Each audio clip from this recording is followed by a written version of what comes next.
Yeah, come on. Script boys. Yeah. All praise outside. Yeah.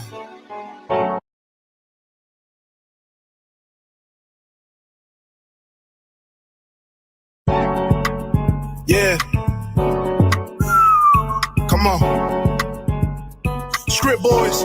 Yeah. All praise to the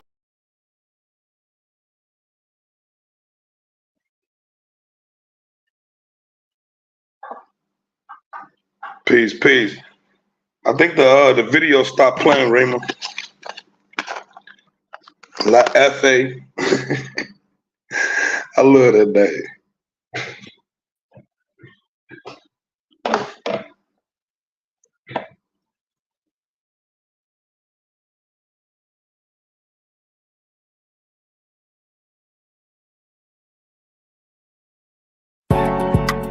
Yeah. Come on. Script boys. Yeah. All praise to the Most High. Yeah. Dear Chuck. Big Holy Spirit. Big Holy Spirit in the room, boy, you feel that breeze. I'm see him puck and put a demon straight to sleep. Catch me at the ghetto toe, bro, I can't do no clubs. Yo, King, I told love, bro, you was not no thug. I'm a mud, baby, yeah, them Jews, they in the slum. Call me James Bond, yeah, them Baba Dog are my guns. Matter of fact, they're my golden guns. Gotta lose some weight, gotta fast, I gotta pray. If them demons messing with you, you can make them go away. Put the Most High over everything, you can't take his place. Saying ain't my master, I ain't falling for his bait. What a gotta be my church and keep it on my chest. When I'm feeling bored, I pick the Bible, I ain't playing chess. I don't do no beat, but I'm riding with my 5 guys. Living in that sin for that chicken, bro, don't get fried. Shooting for the king of wet German, that's a green bean. Yeah, it's automatic, Satan, you can't copy me. My trust in the Father told, bro, he a playmaker. Big faith in my body, big faith in my body, yeah, I'm a risk taker. Represent the Father, I'm a glass script was with the guys with the speed on. If you spin next to a pair next to Bible in the whip, feed my spirit like a drive-through. If you love the Father and the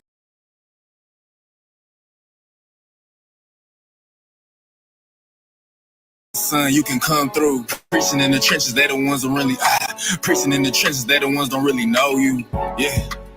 Breaking out the matrix. Used to roll the whip, but now the Bible, what I be facing. Born again, I'm trying to make it to the kingdom, I ain't Jason. Stemming fact, this the holy water, not a lean back. Bro, she under 18, bro, moving like he R. Kelly. Stepping in the name of love. For the Father, though, driving to the kingdom with the word in the ignition. Used to live in sin, switch sides, that's a game changer. Moonwalking on these demons like I'm Michael Jackson. Holy Spirit shining so bright, make Satan mad. Me and Renee Frigid in the booth, that's a 3P. I just read a book of John, so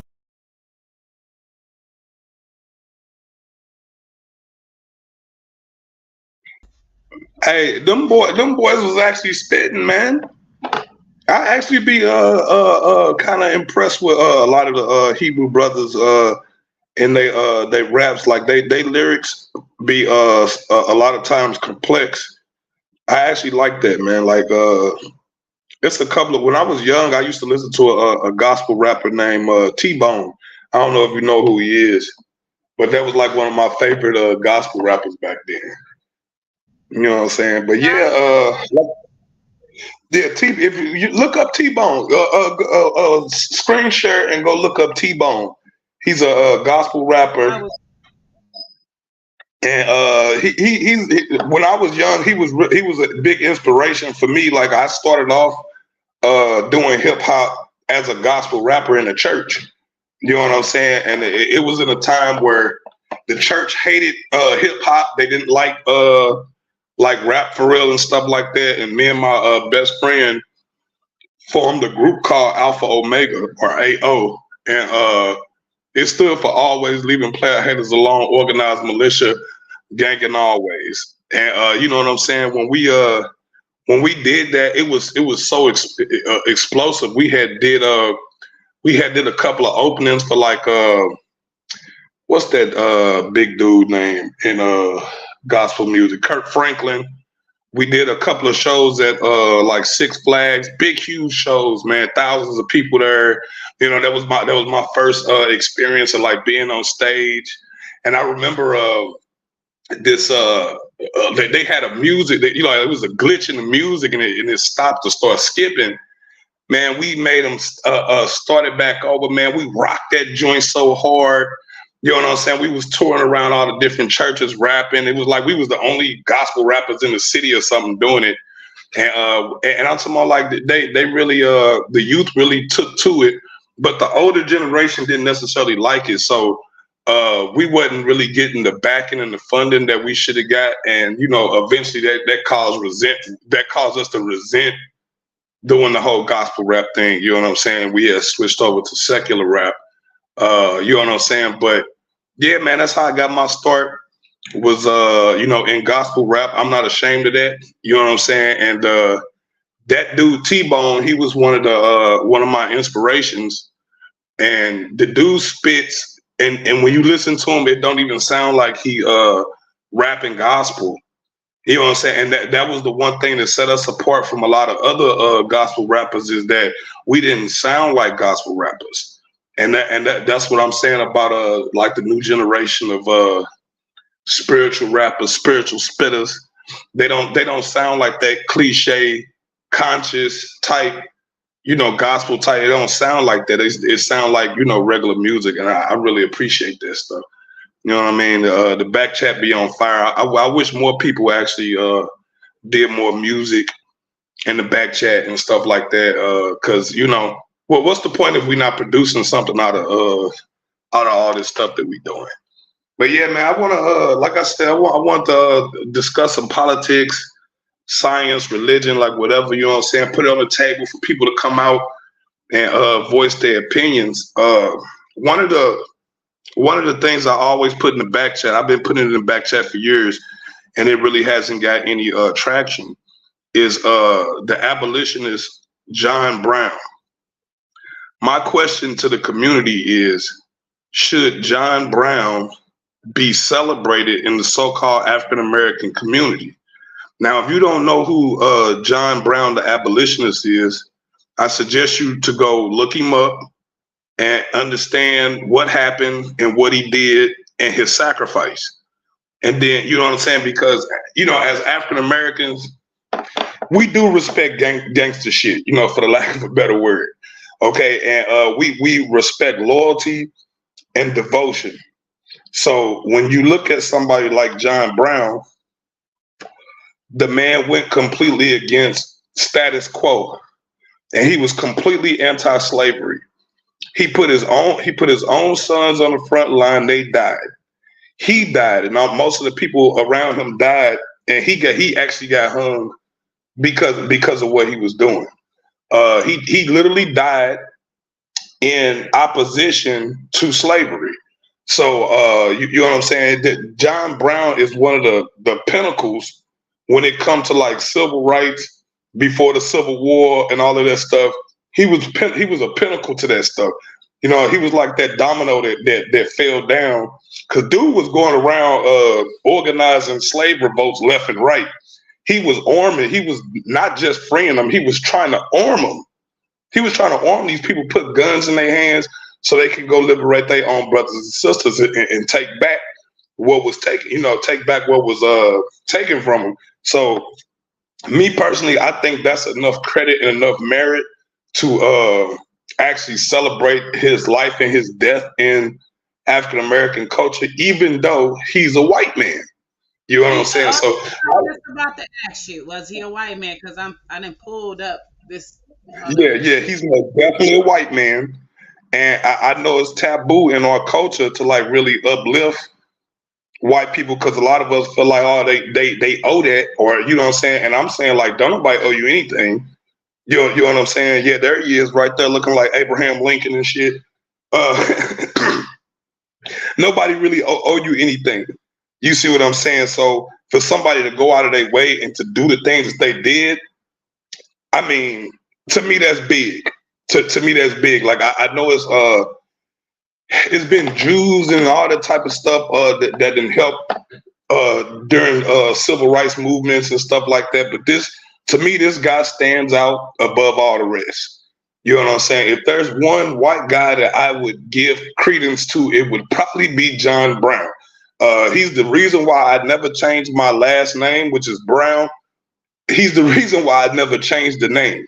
You know what I'm saying? Because I think it's honorable. I think the name is honorable because of what he done.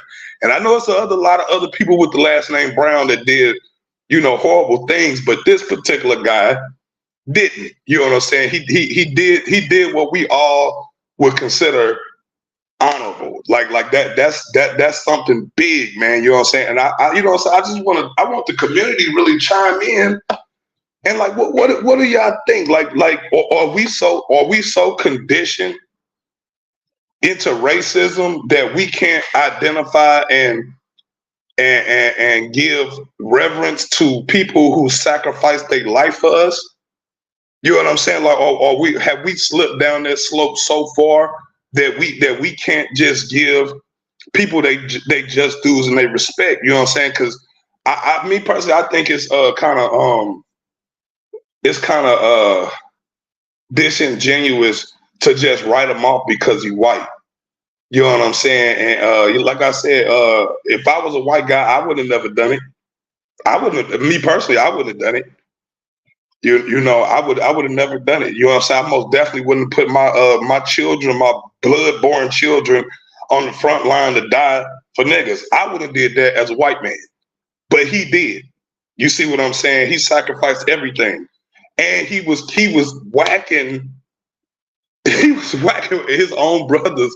He was whacking his own white brothers. You know what I'm saying? Over this stuff. So you know what I'm saying? Some people will tell you that he did it for his own personal gain and stuff like that. But I'm like, the dude was putting guns in the hands of slaves, which was unheard of. You know what I'm saying? So, you got that whole dichotomy right there. I would have loved to. I wish they had a short documentary on dude or something. You know what I'm saying? Because a lot of people just don't know who he is. And like I said, I know it's Black History Month, and I know this seems weird, us bringing up this white man.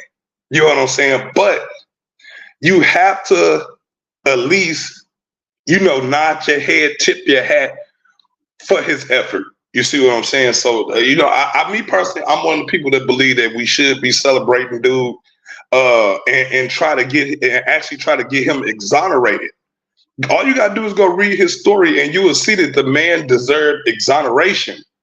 You see what I'm saying? Because he was against the political structure of slavery and white supremacy. He was against it.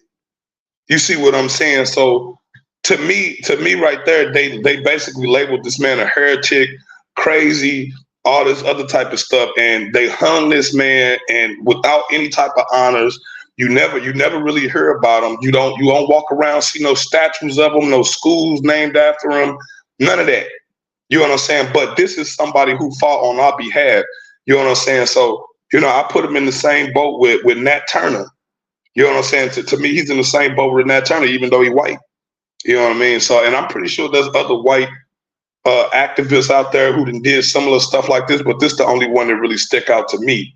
You know what I mean? And I don't know, like I said, to me, I think that's an interesting point, and people ought to really go and just study and get a grasp on what he did. You know what I mean? Because me personally, I couldn't see myself self-sacrificing myself on the behalf of other people like that, and he did. You know what I'm saying? Like, we all talk about Christ energy, that revolutionary energy that goes against the grain of evil. And you know what I'm saying? That's what this is to me. That's almost like some Christ energy. He came on some revolutionary shit, and he died for it. And he died for the sins of his own people. You know what I'm saying? To basically revitalize us. So, I don't know. Like I said, hopefully we'll get some people to chime in on that. That's one thing. John Brown, the abolitionist, should he be celebrated in the so-called African American community? The next thing is there are other candidates on the ballot, like Dr. Cornel West. Now, I know a lot of people are against Dr. Cornel West because he had white wife, and you know what I'm saying, this type of other stuff. The only problem that I have with Cornel West campaign trail and whatnot is he's focusing so much on Palestine and Israel. You see what I'm saying? And I'm gonna just put this out there. Okay, we empathize and we sympathize with Palestine.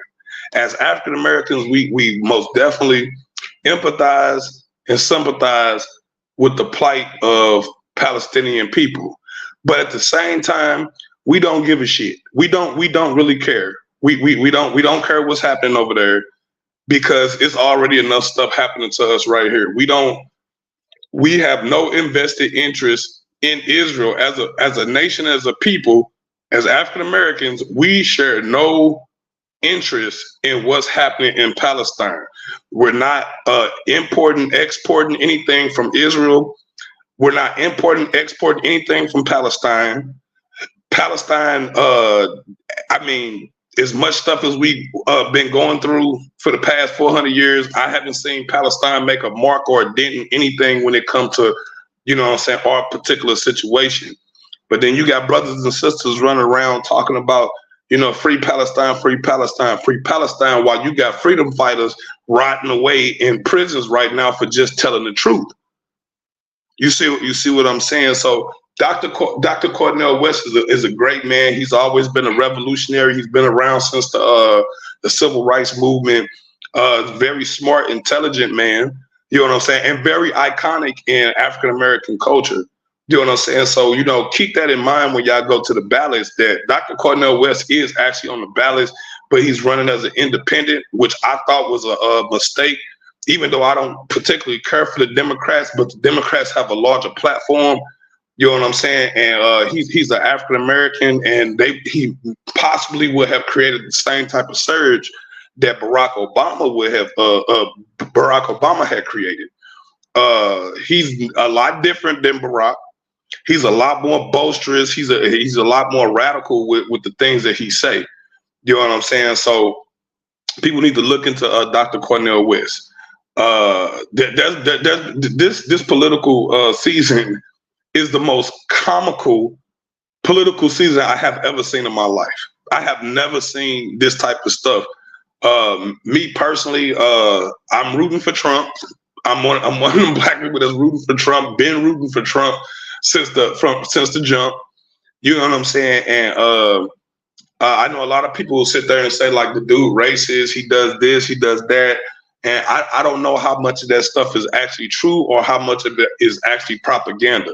For y'all to keep calling this man racist, and I know this is a cliche thing to say, but that man sure as hell got a lot of black friends. He does.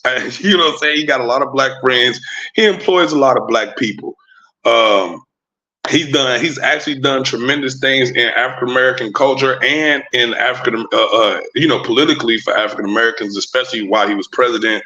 The amount of money that he gave over to the HBCUs, you know what I'm saying? Like, so it's certain things we got to look at. He's trying to close the borders.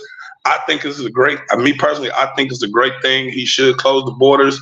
I believe that African Americans by nature are actually conservatives. Our political views are conservative. We believe in God first. We believe in family first. We believe in the reduction of government influence in the private sector. We believe in the Second Amendment, the right to bear arms. You know what I'm saying? A lot of us don't, go for abortion. A lot of us don't believe in identity politics.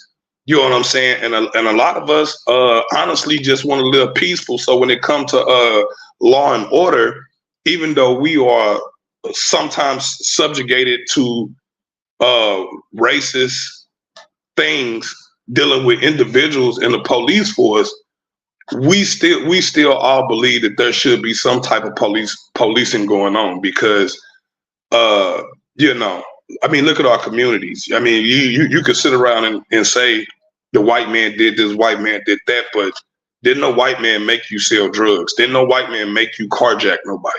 A white man didn't make you, you know what I'm saying? The white man just aren't making you do these things. You're doing these things because obviously you can't you're not intelligent enough to think outside of the box to do something different that could be beneficial to your community and yourself. So you tend to go towards the most easiest thing, which is crime. Crime is easier than doing the right thing.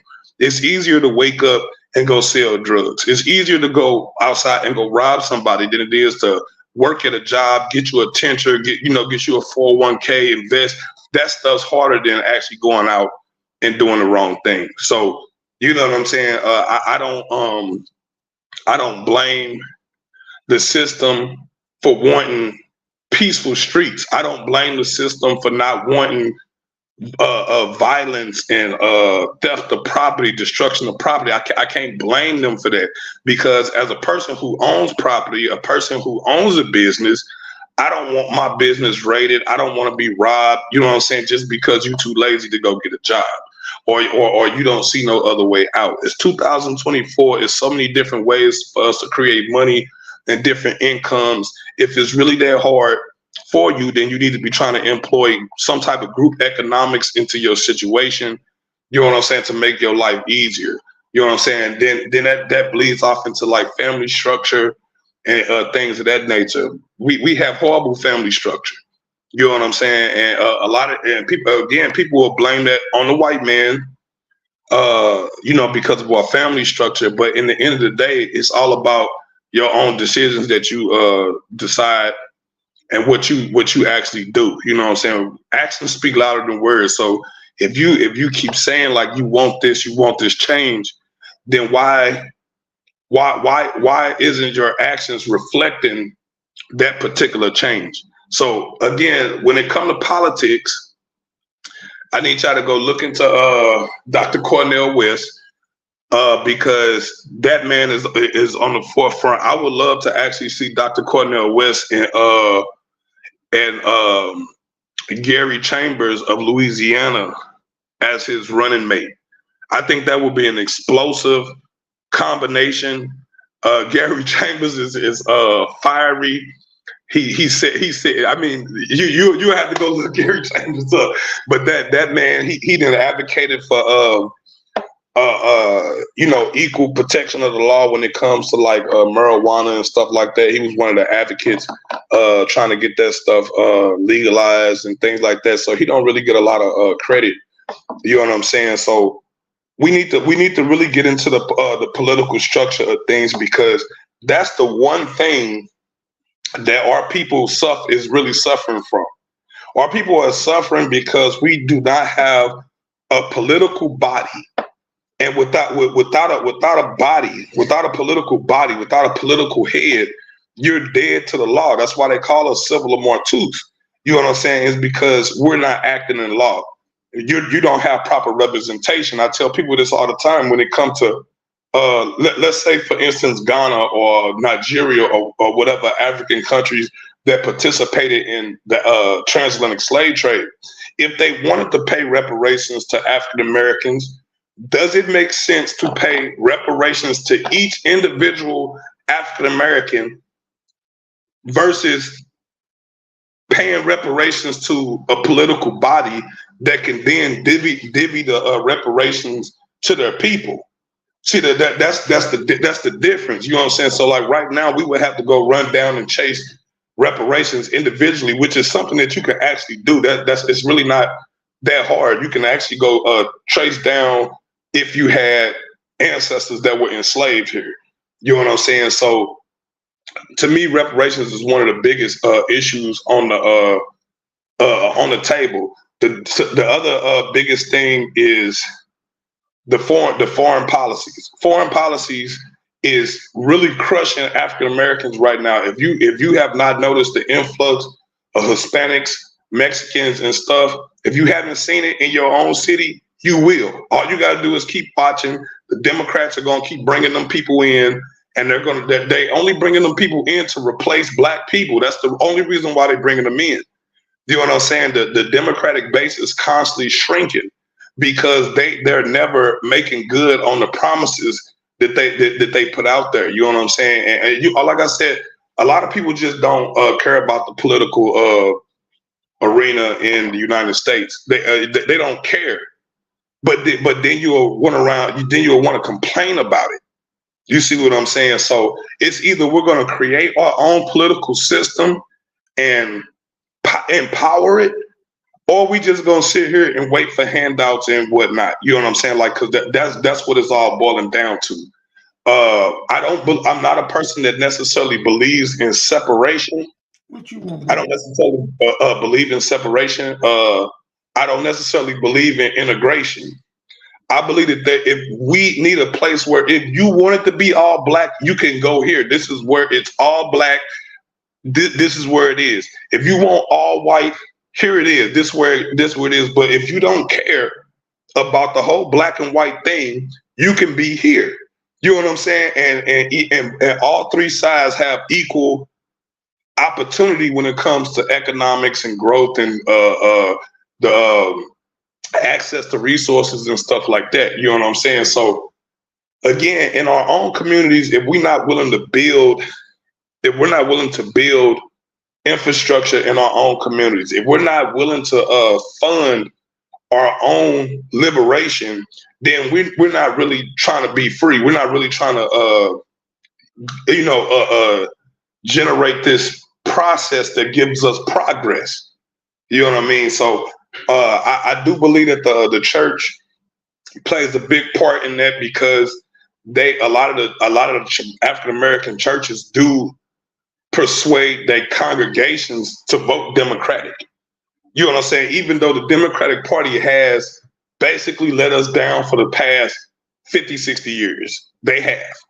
You see what I'm saying? A lot of the radical changes that have actually come through the Republican Party. You know what I'm saying? And I'm not telling people to pick sides to be a Democrat or a Republican, because it's still one bird with two wings. It still is. You know what I'm saying? And when you understand how detrimental the black vote is to any candidate, it don't matter what candidate it is. The black vote is one of the most important demographics here, because we're second to the white man. If you believe in their demographics, we're actually second up. You know what I'm saying? And the Hispanic population is steady growing, and eventually the black vote won't mean nothing, because they'll have enough Hispanics to cover what we're not doing. You see what I'm saying? So like that's actually a scary thought, when you understand that some of these people will come in and take jobs less paid than you. So of course, as a business owner, I would want the person who is requesting less money for me to pay out to them. You see what I'm saying? So you got that dichotomy going on. You got the tech industry, you know what I'm saying, tech jobs and stuff, you know what I'm saying, that's being taken over by AI and stuff like that. So, again, those are jobs, those are economic opportunities going down the drain that we're not going to be privy to it, because we're not pushing STEMs throughout our culture. You know what I'm saying? That's one of the most revolutionary things to do, is to implement STEMs. And that's why we're always advocating for STEMs, science, technology, engineering, and mathematics. You know what I'm saying? That's why we're always talking about those things, because those are the things that is going to project us forward as a nation, as a people. At some point in time, we're going to have to say, hey, we need to do these things, not for a capital gain, but because our people need it. And once we get our people in a position where we're more educated and we're more suited for dealing in the affairs of men, you know what I'm saying, then we can start dealing with the whole capitalistic thing. But right now, we just need some of the most basic things. And with that set aside, like I said, I know it sounds like I'm just switching subjects, but it's a lot of issues going on, like dealing with energy, the energy crisis that's going on. You got two other people on the panel. You got two other people here. Peace. Y'all want to introduce yourselves? Yeah, I'm Apostle, man. Hey, what's up, Apostle, brother? What's up? Man, I ain't heard from you in a while, man. Where you been? No, I'm here. Yeah, what's been new with you?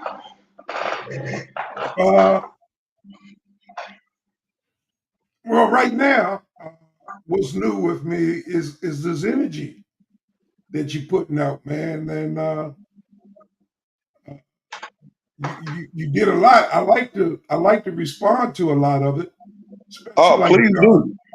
John Brown. But you know what was very interesting to me, what was very interesting, uh, but not surprised to hear you talk about Donald Trump, because one thing I can say that he has been very successful of of of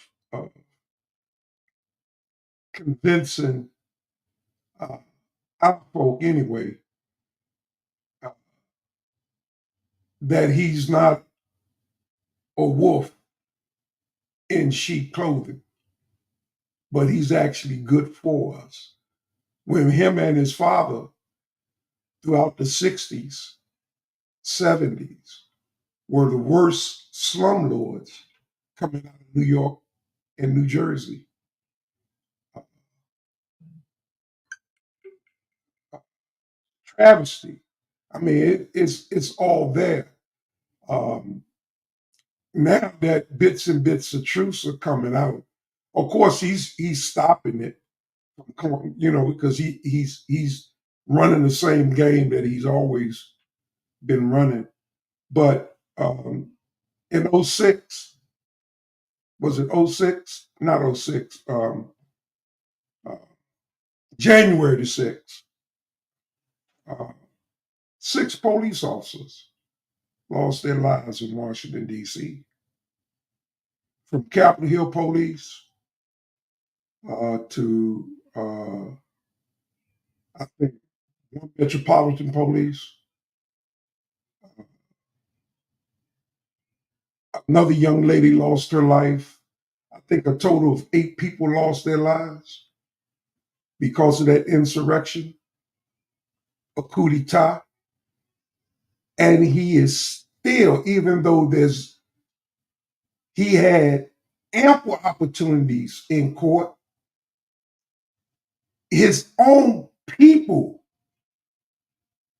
that were advising him told him to cease, told him to stop doing what he was doing, but he still does it to this day.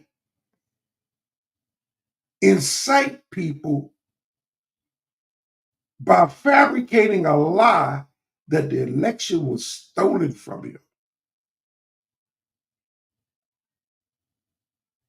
at the cost of 8 people losing their lives. Now, he could not have foreseen that day and everything that led up to that day that this would happen, but it did. Not only should he be on trial for instigating a riot in Washington, D.C., which if any black man had done, I don't care who he is, would not be alive to this day, will be dead, if not in jail for the rest of their lives. If they Now, would have, well, Pastor, let me ask you this, right? Have you ever seen an insurrection without guns and weapons and a regime change? Have you ever seen an insurrection like that? I've never seen an insurrection. Right. So Except for the one, that's what I'm saying. except for the one on January the 6th. Yeah, that wasn't an insurrection if there was no regime change. Like that. That's not. It just failed. Just because your plan fails, it don't mean your intent wasn't there. Just because I failed in robbing the bank, it don't mean I didn't try and therefore it's not illegal. See, this is the shit that upsets me. It's to the excuse level that these guys will, everybody that's under the nuts of this white man, as if he can't do nothing wrong. He got to pay out $85 million to this white woman. Over 20 years ago, he abused. And the long list of women. Not only that, his own words, that how he can grab them in the pussy and get away with it. His own words went across the air. He didn't know it was an open mic when he said it. You know, like, you know, with that whole grabbing pussy thing, you know, he's a man, and do you men, I'm just saying, men grab pussies. Before you go, Hear me out. No, stop that bullshit. Because ain't no man that I know gonna be sitting around with me in a conversation about grabbing pussies on women. You don't listen to African American culture. Listen to our music, brother. We talk about grabbing pussies all the time, beating pussies up. We do that on the regular. Bruh, they not running for president. And you are sitting up here. Yeah, but at the same time, he's still a regular person. He's just a man. He's a man. You know what I'm saying? But I don't go around talking about grabbing women at the pussy. Well, I'm saying, but that's the same type of conversation we were having in the barbershop, and men talk about those type of things all the time. Molesting women, raping women, abusing women. I don't do that. My friends don't do that. I don't look at grabbing pussies as raping. I would not be voting, and I don't vote, but I damn sure would not be voting to put a man like that in office that would view my mother or my sister or my daughter a piece of pussy that he can grab. Well, again, that's subjective. You put in your own. It ain't. Well, I'm saying, hear me out. It's kind of subjective to place your own sisters, mothers into that situation when they wasn't the ones getting their pussies grabbed. No, but at the same time, that just got them for $85 million. Yeah, I mean, you know what? They do that type of stuff to people who got a lot of money.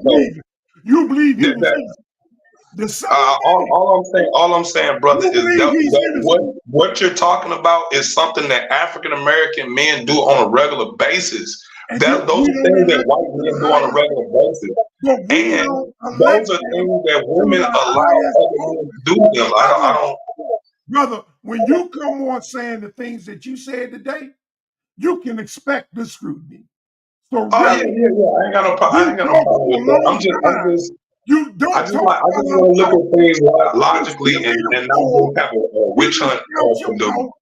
You done did it. You done slaked your words. So now give me the equal time to attack this shit that you sat out here and said as if it was nothing.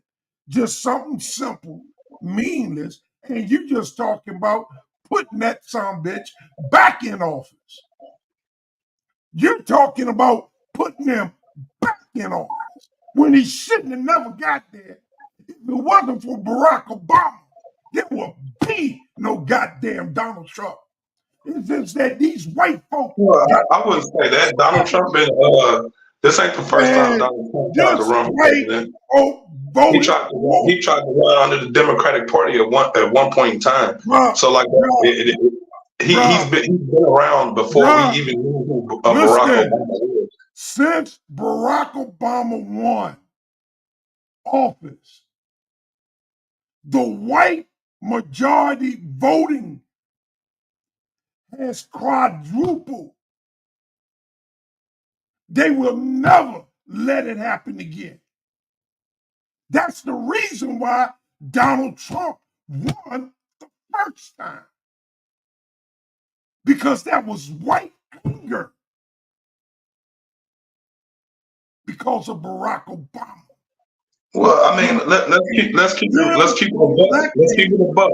Let's keep it a buck. Before Barack Obama, almost we wasn't even getting 50% of African Americans voting at all. So that means that African Americans only came out to vote for Barack Obama because he was black. And then you will persecute the white man for standing up and supporting their own. But You know but what? we stood up and supported our own, and that's just what it is. Yeah, Like I you can't say won it on. I won. what They've been yeah, doing this shit. They've been doing this shit since voting began.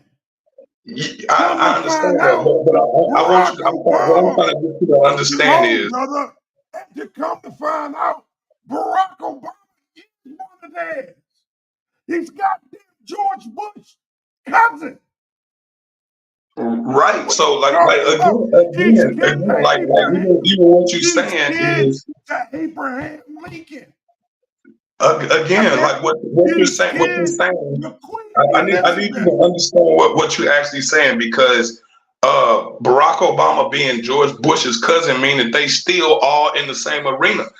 So That's when right. African Americans But voted for Barack Obama, they were still voting for the same power structure. They were still voting for the same policies with a different face that's on it. right. And But because they put a different face on the it, difference we is, the difference there, is there there is no Donald difference. Trump Like is an Donald Trump is abuser. against identity Donald politics. Trump is an Donald abuser. Trump is against identity politics, and Donald we Trump as African is Americans, an abuser of okay, women.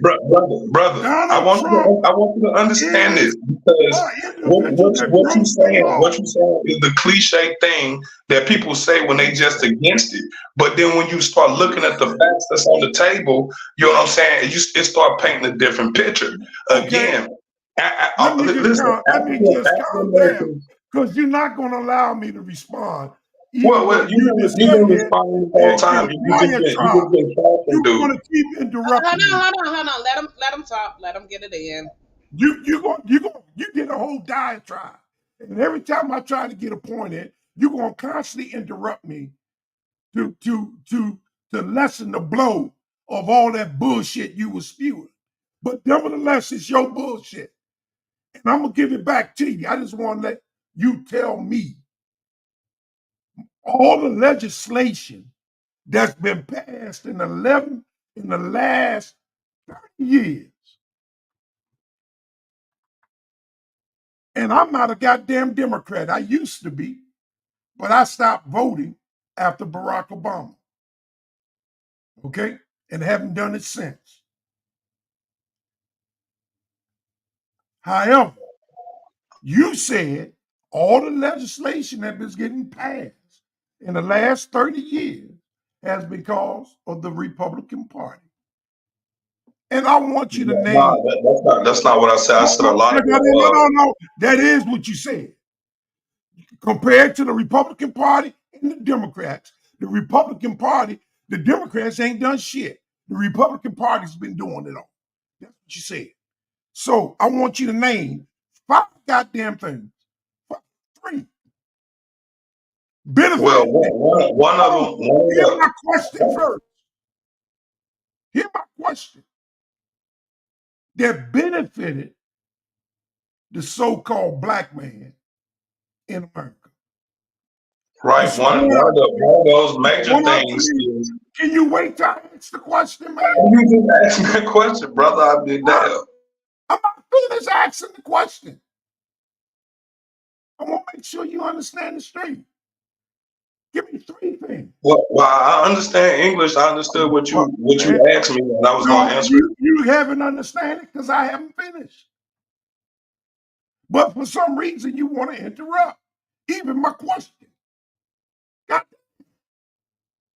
Well, I'm saying I'm gonna forget the question if you're gonna gish gallop. No, I'm not going to discount. I'm going to repeat it to you right now. Just don't interrupt me. 3 things that the Republican Party has legislated to benefit the so-called black man in this country. Well, again, you want three things, and I'm gonna just give you one that topples all of them. It was the Republican Party who initiated the whole freeing of slaves. That's the biggest one. That's the biggest one right there. Talking about Hold on, brother. You said you were giving me time to respond. No, You that's bullshit, and you know that's bullshit. Brother, I mean, you gonna allow me to speak? You gonna allow me to speak and answer the question, or you gonna interrupt me while I'm trying to answer the questions that you gave me? Go answer the question, and I'm gonna. I'm trying to answer the question, and you're trying to stop me. I'm just saying. Okay, so again, you want three things, and I'm giving you the biggest one that overshadows all of them. Okay. Which is the abolishment of slavery. That did not come through the Democrats. That came through the Republican Party, right? So when you talk about the most influential things that Republicans have ever done for the African American community, that's the biggest one. And we don't have to go no further than that. Okay. You know what I'm saying? Well, hold on. When we bring up the fact that the KKK is a product of the Democratic Party, right? That right there, it shows you when we talk about how they only use black people and black faces in order to generate black votes. This is the reason why you got Kamala Harris, who's not even an African American woman. That's the reason why. That's the reason why she's paired up with Biden, is to bring in the black vote. Because by himself, Biden don't hold enough weight in the African American community. But the image of a black woman is, because they know how we feel when it comes to black women. When we see the question. Now you're going on. You answered the question, brother. I'm not done. You're talking now. I'm not done. I'm just trying to do the same thing with you. I'm just trying to do the same thing with you by answering one question at a time, and you put three of them on top of me. That's why I was like, "Oh, you're gonna give me questions." You said you only got to do the one. No, I'm not. But I'm not done. I'm not done talking. Keep talking. I'm not done talking because I'm not done talking because you put a lot on the table. No, I just said name three things. Brother, I'm commenting. You said I didn't say I didn't have three. I said, but right now you're not answering my question. Brother, I never listen to what I'm saying. If you listen to understand and not to respond, we'll get a better dialogue between each other. Okay. So again, you put a lot on the table, brother. Brother, you cannot dictate how I answer a question. Hold on. Let him finish answering the question, and then you can reiterate the question. Okay, he feel he didn't, so let him answer it, and then you can reiterate it after he finished. Okay. So they can't really hear you trying to talk over him.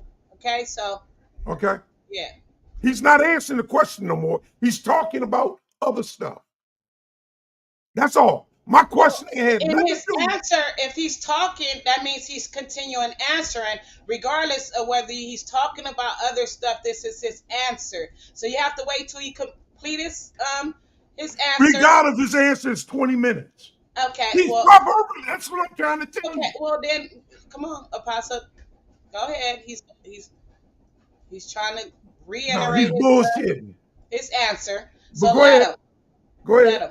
And then you could go. 20 minutes from now. Okay, go ahead. Answer my question. He answered it, but go ahead.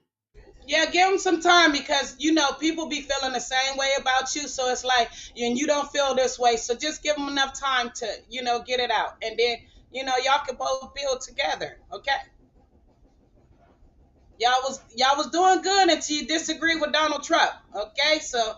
Well, that's when he wouldn't let me say no more. I understand. He started interrupting. Okay. Well, I'll let you say plenty. And no, you interrupted from the beginning. As soon as that's fine. You interrupted.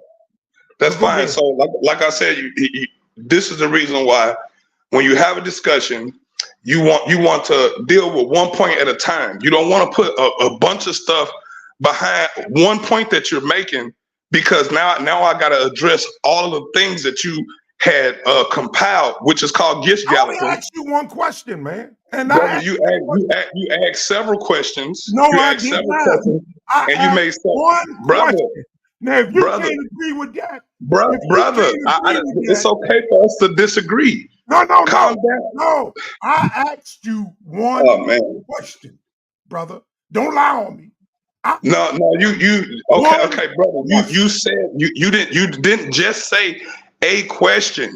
You gave me a series of questions, and you made a series of statements. I gave you a series of questions. I gave you a statement, but I only okay. So can you allow me to address all of the statements that you made? Not all questions. I didn't make all questions. Brother, all you got to do is just calm down, have some decorum, and allow me to address the statements that you made. Same decorum. Why don't you do that? Brother, you either gonna allow me. You're either gonna allow me to respond. You answer the question with slavery. I asked you name one legislation in the last 20, 30 years, but you went back 200 years to slavery. That's your So that's one of the biggest issues. That's one of the biggest issues dealing with African Americans, because it's tied off in the reparation, the restoration of a nation as a people. So again, like I said, that's the reason why I brought up that particular thing, is because how detrimental it is. Brother, stop talking while I'm talking. Jesus, God. Okay, so again, I gotta address. Ain't none of that. I have to address a lot of the stuff that you said. You don't have you got to address my question. Never mind. We just go to another subject. We're just gonna go to another subject, because you're not allowing the bill to happen. But you don't want to answer that question. No, I don't want to be talked over and talked to in a condescending manner as if I don't know what I'm talking about. In a condescending manner. I understand, because evidently because of your age, you don't really understand politics to know that Abraham Lincoln's Republican Party is not the same as the Republican Party that's today. Neither is the Democratic Party the same. As a matter of fact, what they did in the 60s, the Dixiecrats, the racist Democrats, went and joined the Republican Party, while the non-racist Republicans joined the Democratic Party. They were called Dixiecrats. That party that Abraham Lincoln did with freeing the slaves is not the same Republican Party today. That's why I asked my question in the last 30 years, because that's what you was talking about when you made the statement that the Republican Party has done more for the black man than the Democrat Party in recent years. That is what you said. So that statement is the statement I challenged. And I asked you to name 3 things in modern times this present Republican Party under Donald Trump, what in the hell have they passed? And I can ask the same thing for the Democratic Party, but we're not talking about them. You made that statement about the Republican Party. Only thing I'm asking you to do is stand on your dime. You made the statement, back it up. Again, you made a lot of statements, and I'm choosing which one I want to address. Just like you, brother, stop talking while I'm talking. Just allow me to fucking speak. Shut the fuck up. Just shut up. Just mute yourself. Just mute yourself. Apostle, let him speak. Let him speak. He's bad, man. No, let him speak. He can't. he's trying No, to answer. He's Sister right. Queen, that's why I'm just gonna change the subject. Hold on. You're right. He could be able to choose to answer what question he wants to and how he gonna answer it. It may lead to the answer that you want. Let him finish. I don't care if it take him like 15, 20 minutes. Maybe you have to draw to all the questions that you asked him. Please I only allow asked him one question. No, because general. okay, but listen, I only asked him one question. This is not based on his statement. You're not back it up. Okay, let him answer it. I don't Okay, care. let's see if he's going to answer. You made it said something that made it sound like 1,000 questions in one. No, I didn't do that. Don't Okay, do that. but Don't hold do on. that. Hold on. I said based on To him. So let him respond. You just ready to argue. I'm saying to him, and he agreed. So it may be one of you, but it may be 1,000 of him. So let him respond. Like, go ahead. Yeah, you know what I'm saying? Like I said again, I don't even want to bother with it like that anymore because, like I said, a lot of statements have been made about Donald Trump. A lot of stuff have been said about the Republican Party. Again, I'm not a Republican. I'm not a Democrat. All I'm doing is giving my perspective on what I see on the landscape. When it comes to African Americans in the Democratic Party, St. Louis has, which is the city that I live in, has at one point in time damn near had the whole city on lock as far as government officials go, and the city is just as worse, if not worse, than it was when it was ran by the Republican Party. Same thing in Chicago, same thing in Detroit, same thing in Atlanta, right? And we're literally seeing the same policies happen. We're literally seeing all of these things. When somebody says, "Oh, Barack Obama," you know, most of us African Americans don't believe in identity politics.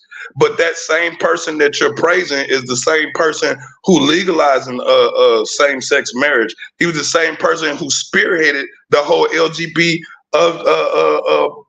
movement up under his regime. We don't even most of us are God-fearing people. We don't even believe in that type of stuff. But those are the things that he did under Barack Obama. They infiltrated Africa. And they did a host of things under Barack Obama because of the face of his charisma. You know what I'm saying? Is what gave which distracted people from what was actually going on. You know what I'm saying? So when it comes to that whole dealing with that, I can't place Barack Obama above a Trump because Barack Obama did things that I don't necessarily agree with. Donald Trump as a man, not as a president. See, you know what I'm saying? When you talk about him grabbing pussies, was he grabbing pussies as a presidential candidate, or is that something? Is that just normal man talk that men say in the presence of other men when they're talking about women? You know what I'm saying? Which is the reason why I brought up, in African American culture, we say that type of stuff all the time. We talk about beating up pussies. We talk about, you know what I'm saying, hitting it and beating it and all this stuff. Like, we talk about those things. Can I say something, Karima? Brother, stop talking. Can I say something, Karima? No. I've been sitting there listening to this mouth. Man, You can say Go ahead, man. We want to hear from somebody else, man. No, you can say what you want to say after you finish. Okay, you have the floor and the opportunity without him interrupting you from saying what you need to say. But let him finish because he wasn't. He already was dealing with Apostle and trying to, finish up what he had to say. So please don't, you know what I mean, do the same. Just allow him to finish regardless if you don't like what he's saying or not. You know, understand what I'm saying? And then go. Okay, so again, the Republicans also were one of the groups that bought in the Voting Rights Act.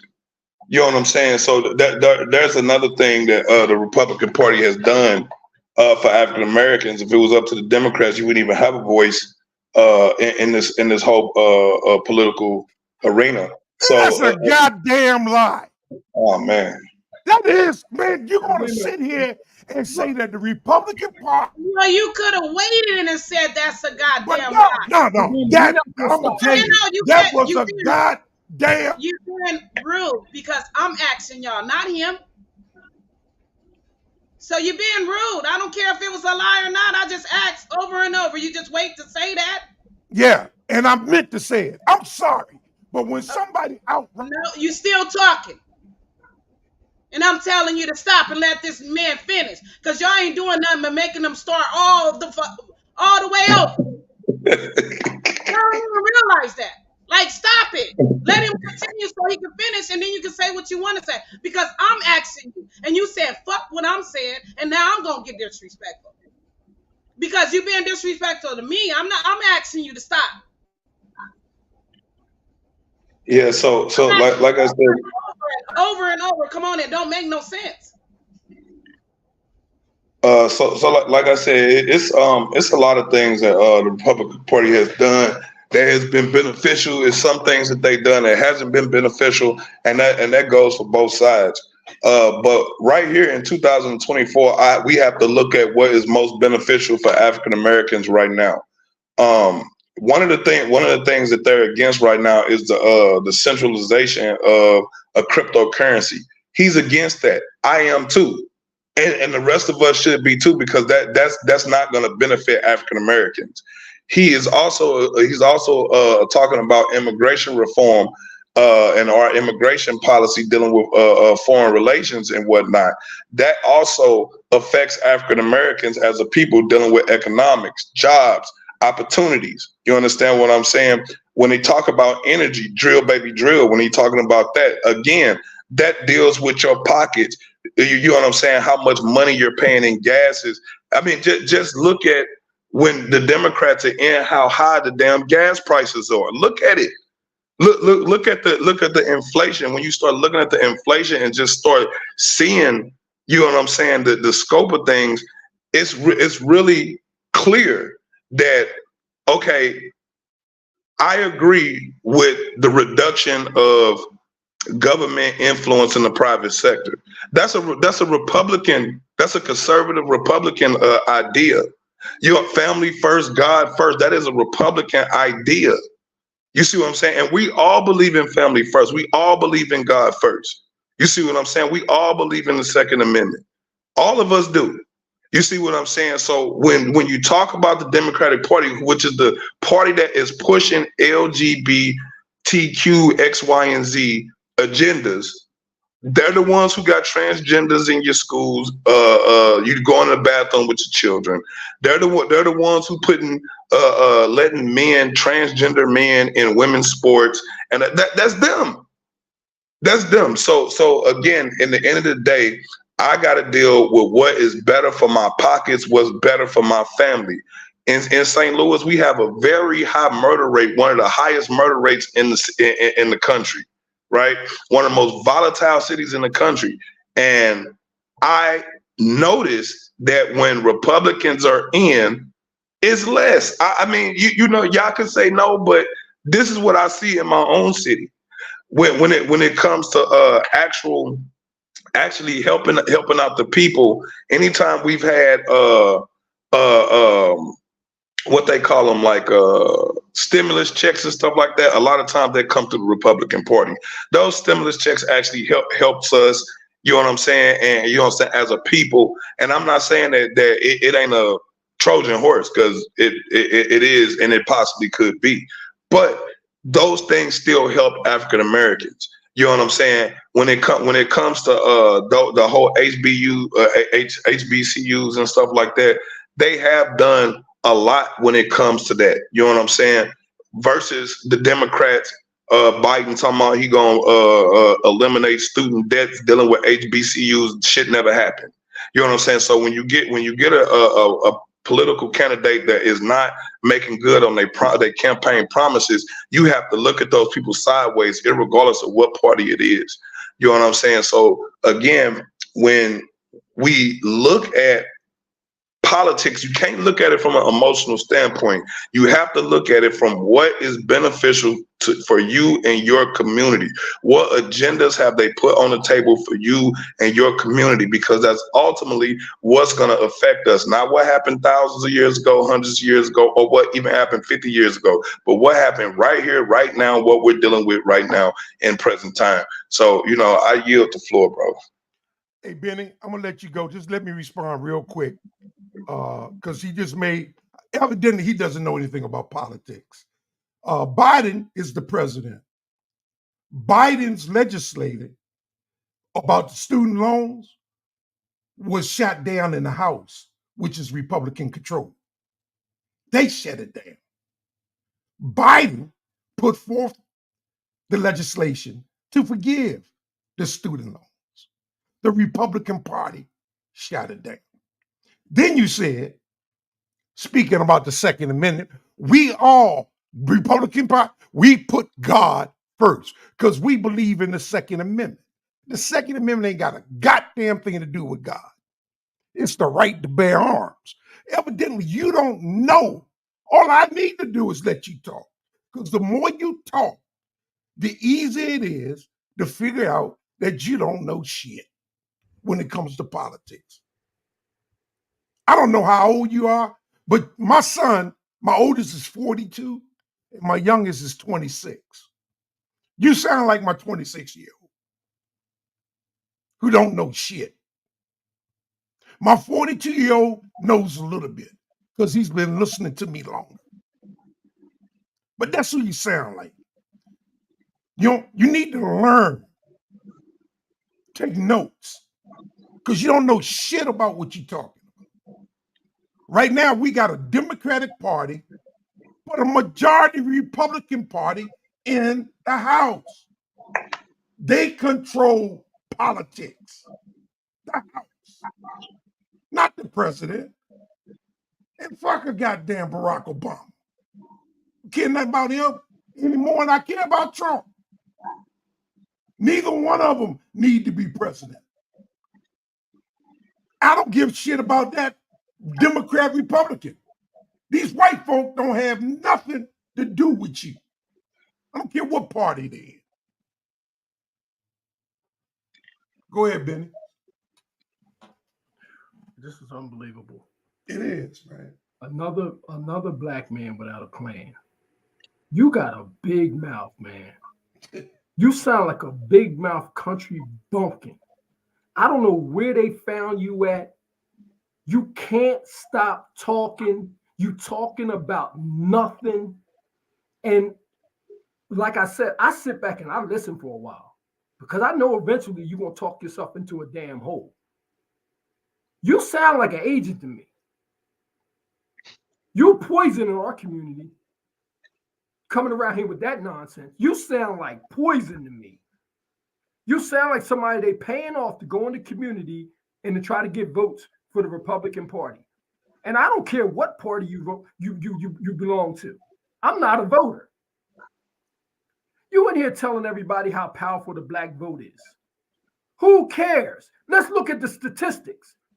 If your vote is so powerful and so important, why in the hell we just saw the first black president, what they calling them, in the history of the presidency? So who cares how powerful your vote is? All you are is a tool in the game. These people are trying to start something. Listen, you're talking about some damn Trump. Do you know Trump went from the casinos to The Apprentice into the damn White House? You vote for somebody that ain't got no political experience. You sit up here doing all this talking about what he can do, this, that, and the third. You ever hired anybody for a job with no experience? You's a damn fool, man. I'm telling you, I've been listening to you. What's that bird on your damn avatar? Is that the eagle? As swift as the eagle flieth? What is that on there? Listen, I don't trust you, man. You're a damn agent. Okay, so both of them took took they 2 minutes to basically tell me I'm That's stupid. because you've been talking for damn hours. Brother, That's because brother, you why are y'all talking while That's I'm because talking? you took the whole first You hour. just I interrupted want him. He had an 5 extra seconds. 50 seconds added on to my He time, had brother. 5 seconds. You took an hour. You took an hour worth of bullshit. Y'all take the time to say what y'all want to say. Soon as he say what he want to say, it's a problem. No, allow this man to use his 2 minutes. Sorry, I'm gonna restart it. Allow this man to use his 2 minutes to say what he want to say, regardless. And then it's only 2 minutes. It's 2 minutes. Then you can get what you want to say. Okay. Everybody can be allowed to say what they want to say in 2 minutes. If you can wait 2 minutes for him to say what he have to say, you can respond on what he said, then it's good. But he did not interrupt none of y'all at this point when the clock was going. None of y'all. So it don't take but a little bit to, be patient. That's all I'm asking. And then y'all have an opportunity to respond real quick, both of y'all. Apostle can allow you to respond, use his turn real quick, and then he can go or whatever. Just allow this brother to speak. Like, people are listening, please. I don't want to be rude. Okay, I feel like you being rude. Okay, so as y'all see, they wasted their 2 minutes basically telling me I'm stupid, I don't know anything, I'm an agent, I'm poison to the community. Even though in the beginning I obviously said that we need a political body. If we're not gonna join the political process, then we need to create our own political body, our own political head, and back that. You know what I'm saying? And he's saying that I'm an agent for saying that. I'm an agent, right? I'm an agent because I believe that African Americans, so-called African Americans, can do for themselves with or without a Republican or Democratic Party. You see what I'm saying? But I'm the agent, right? And so in the end of the day, you know what I'm saying? In this political arena that we're in, if what they're doing is not beneficial to us as a conglomerate, then we need to specifically ourselves stand up and do something. Group economics, STEMs. Those are the things. This is the stuff I'm advocating for. Group economics, STEMs, science, technology, engineering, and mathematics. But I'm an agent. I'm an agent. Y'all think I'm an agent because I want our people to be smarter and more politically sound and more intelligent when we speak and when we come into the affairs of men, and that makes me an agent. Like that's crazy. So that means that anything and anybody who got opposition to what you're saying is instantly an agent and instantly this, that, and the other. And it's just like, come on, bro, we got to do better than that. You know what I'm saying? Because at the end of the day, we do not have a political head. We do not have a political body. And anyone who does not vote and you are not part of the political process means that you don't really have a dog in the fight. You can't say anything because you're not even involved in the process. So again, like I said, I yield my time, man. Y'all can combat that if you want. First of all, speak for yourself. You don't have a political head. I got a political head. If I said I didn't vote and we didn't vote or whoever else didn't vote, that's because we don't believe in this particular system that we don't want to be a part of. We don't want to establish anything here. What are you not understanding? You're the one trying to build here. But I know you're an agent. I know you put here to cause dissension. I know you are. That's why you want everybody to be a part of this political system. You want everybody to vote for somebody that's really not doing anything for you. You don't have nothing to show for it. Where's your plan? Why are you coming here doing all this talking for 60 straight damn minutes, cutting Apostle off, telling everybody about something so serious, yet you ain't pulled up one plan yet. Another man without a plan, trying to lead somebody into a burning damn building. I'm tired of your type. You come on here and you do all this jaw jacking like your jaws never get damn tired. You sound like you in a hollow room, in a hollow room by yourself. That's what it sounds like. I don't care what your political affiliation is. It don't mean anything to me. But don't speak for us. You don't know anything about us or about me in particular on why I don't vote, on who I'm voting for, or who I believe is my king. I'm not taking part in a political system that I don't have anything to do with. You're an accessory to a crime. This land's been stolen. How are you voting on it? How are you voting on something that's been stolen? You trying to vote for somebody that stole this land?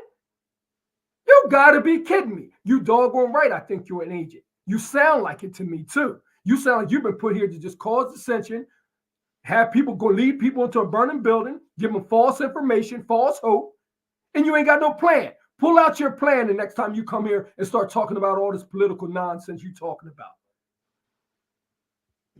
I appreciate that, Benny, because number one, he acts as though there's no other option, especially for a man that says he put God first. I mean, is that a joke? Completely. Sound like he put John Brown first. I was in school when I was getting my degree. The teacher wanted me to do a paper on Noah. And he wanted me to write about how great Noah was, to listen to God and to follow God, how great Noah was. I mean, I got lost between who was the Most High, God or Noah. I mean, what are we talking about here? This dude, because I didn't write a letter upholding Noah and the great things Noah did, he gave me a D on my paper. I had to go above his head to get my grade changed to an A. Because he's just as lost as this dude is, thinking we got an option here. Thinking that here in America, there's something, a piece of the pie that we can finally get. There ain't nothing here for you, bro. If you haven't understood that yet, I don't know what the hell it's going to teach you. You talk about God, but you act like you don't know him. Make excuses for people's behavior, sexual behavior. Oh, you know how we do. No, I don't know. I know how I did, but I don't do that no more. I don't engage in those conversations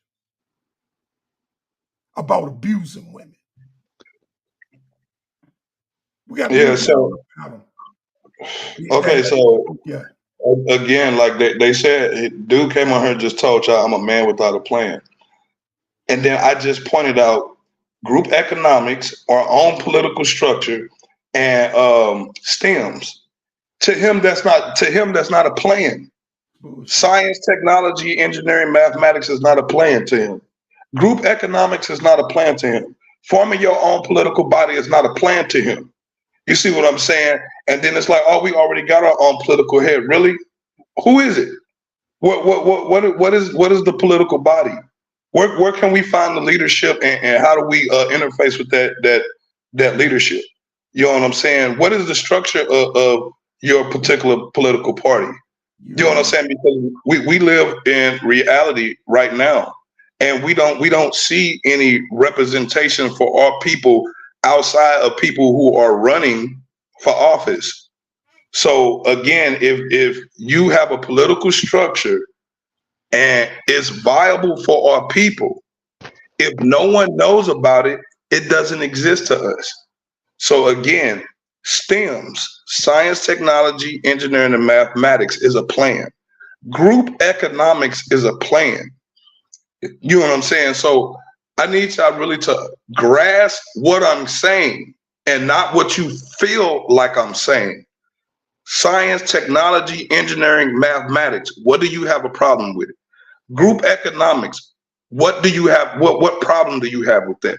Forming your own political body and your own political structure. What problem do you have with those plans? Those are the most simplest things that we can tackle right now.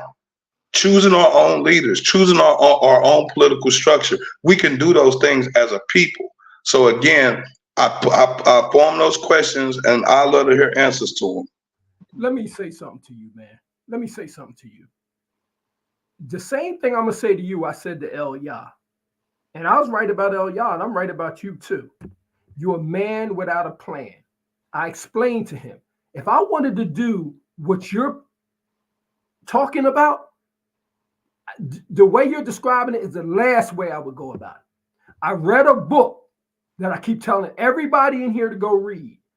If you want to learn how to do what you're doing, somebody already did it prior to you, and they took over the world. The book is called The Jewish State. You have to read it. If you want to do what you're doing, ain't nobody talking about no STEMs. Ain't nobody talking about no mathematics. None of that was in there. They took over the world going in a total different direction than this bootleg ass plan you talking about. But I don't have the aspirations that you have here. I'm here. I'm not racist. I'm not prejudiced against anybody. But I'm not taking part in no folly or no nonsense. The land, you're not going to have no political party here. You're not going to have no economics here because you don't print the money. When's the last time you looked at a bill? You're talking about some cryptocurrency. Do you see anybody look like you on them bills? The bills is greens and the faces is white. There ain't nobody on there that look like you. And guess what? Your plan compared to what I read is child's play. It's ignorant. It's dumb. It's foolish. It's stupid. You know what it is? It's nigga tactics. But see, you're an agent. You don't care. You want everybody to get involved in the system so they can get put in the wash machine and then put in the dryer and then start all over again. See, ain't nobody going for that. I read it already, and it was a beautiful, masterful plan. I advise you to go read it too before you start talking this nonsense. Brother, yeah, go ahead, man. Get your two in, man. Are y'all talking to me? Yeah, go ahead and get your two in, man. Okay, well, I'm just not coming in and kind of hearing bits and pieces, and I guess somebody's talking about a political party of trying to organize that. Is that what's on the table? Yeah, I guess that's what he's saying. I don't know. Okay, you can have a good plan, but sometimes it can kind of be out of season. And if it's out of season, then it becomes almost against us. Right, anti. Yeah. So once again, it can be a good plan, but if it's not in the right season, then it works not in our favor. And the book that the other brothers talk about, I'd like to hear more about it, about the Jewish, I guess the way the Jewish people implemented a plan. The Jewish brother, I'm telling you, if I never recommended anything else here, I recommend you to go get the book, The Jewish State, and I'm telling you, read it from front to back. Yeah. It is amazing. When I tell you it's amazing, they tell you step for step what they did in order to get to where they are now. And I'm telling you, it was I can't even be mad at them because it was. Can you give us just the elevator speech as to, I guess, the theme of the book? Yes. This is what they did. They believed that they was in a country, right, that did not want them. Nobody wanted them. They just didn't want them there. So they decided that they had to come together within themselves, right, and go into another land. So they picked the land where they would go and send their people, right?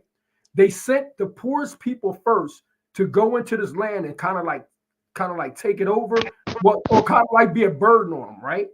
So these people would go there, the lowest class of their people would go there, and they would create a necessity.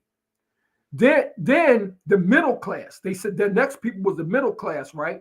The middle class sold their homes and sold everything that they have, and then they went there and got jobs, right?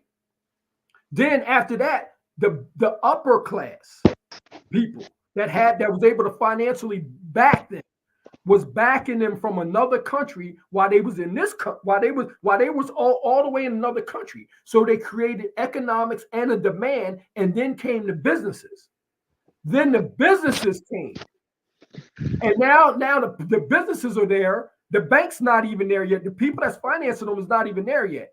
So now you got all those people there. They created the jobs, they created the demands, and now all the people that was around them needed what they actually had and their labor. Okay, 2 minutes up. I want to allow the brother because it was kind of like a back and forth, question and answers. Yeah. So So here's the thing. Listen to what he said. Get back a little bit so you can understand his point of view of what he's talking about, and then you can understand where he's going with why he's saying what he's saying. Not from from that brother's point of view, that's where he getting it. But Anu Kakarek is the one that actually brought up the topic, so I want him to explain too. So I want him to use his 2 minutes too. I don't want it just to be taken up. Okay, thank you. So here's the thing. I want y'all to listen to what he said.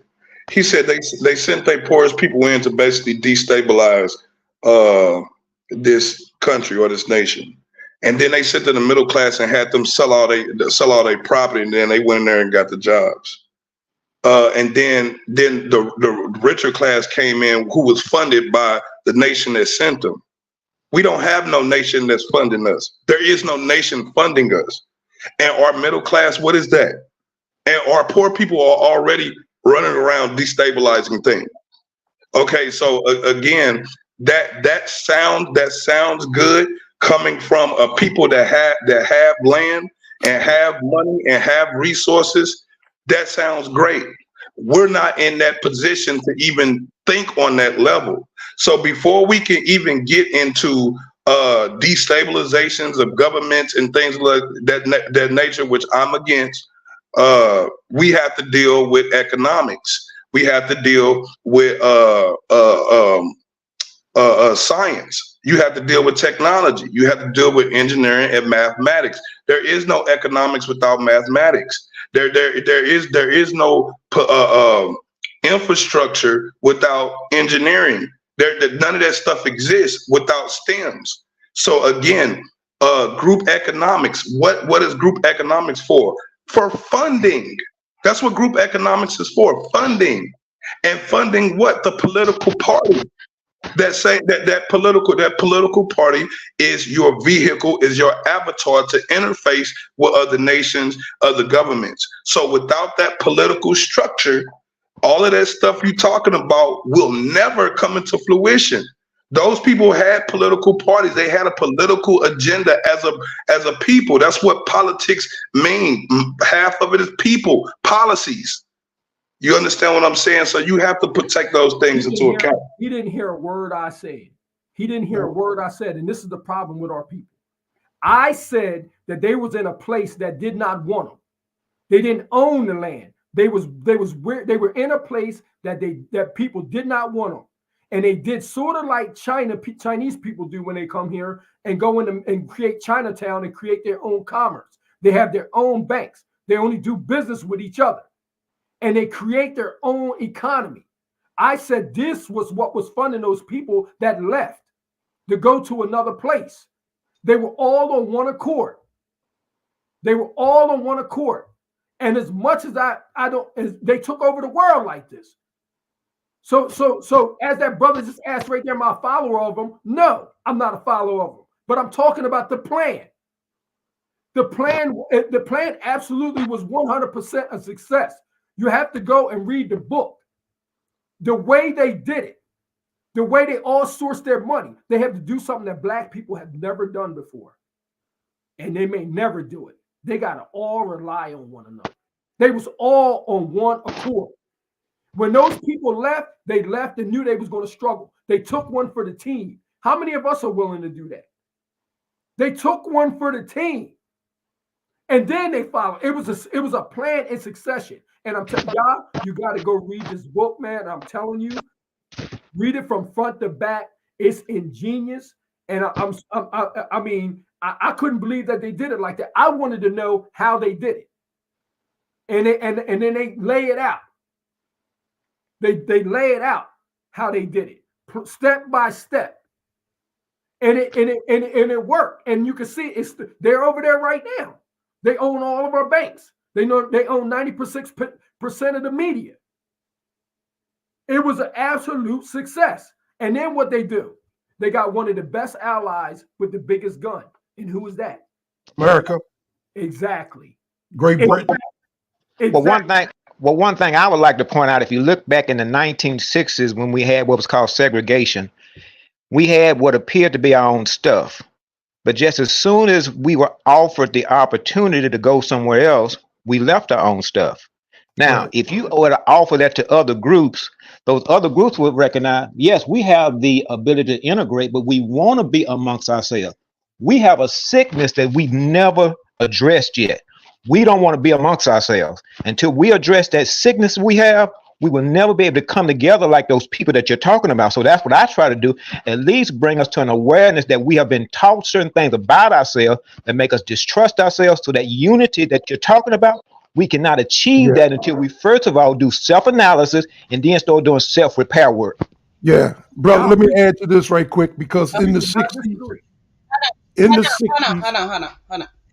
Hold on, Apostle. Okay, Daryl, there's a clock up there. So I understand y'all, going back and forth and sharing time, but you got to wait for the man to stop so I can give you your time. You get 2 minutes to talk. You understand? So even if you don't want it, you can relieve it to them. But I don't want it to where it's unfair, where it's all mixed up to now the brother ain't being able to respond because y'all piggybacking off each other. You understand? So there's a clock up there. It's Apostle's turn now, but he did allow you to use up his a little bit of time, but you do have an opportunity to say what you want to say in 2 minutes. Okay. So okay. If you don't want to use your 2 minutes, I will allow one of them to use your 2 minutes if that's what you want. You can allow them to use your 2 minutes. So just like they allowed you to use their time. But I still want the brother to interact in between y'all too. So Apostle, it's your turn.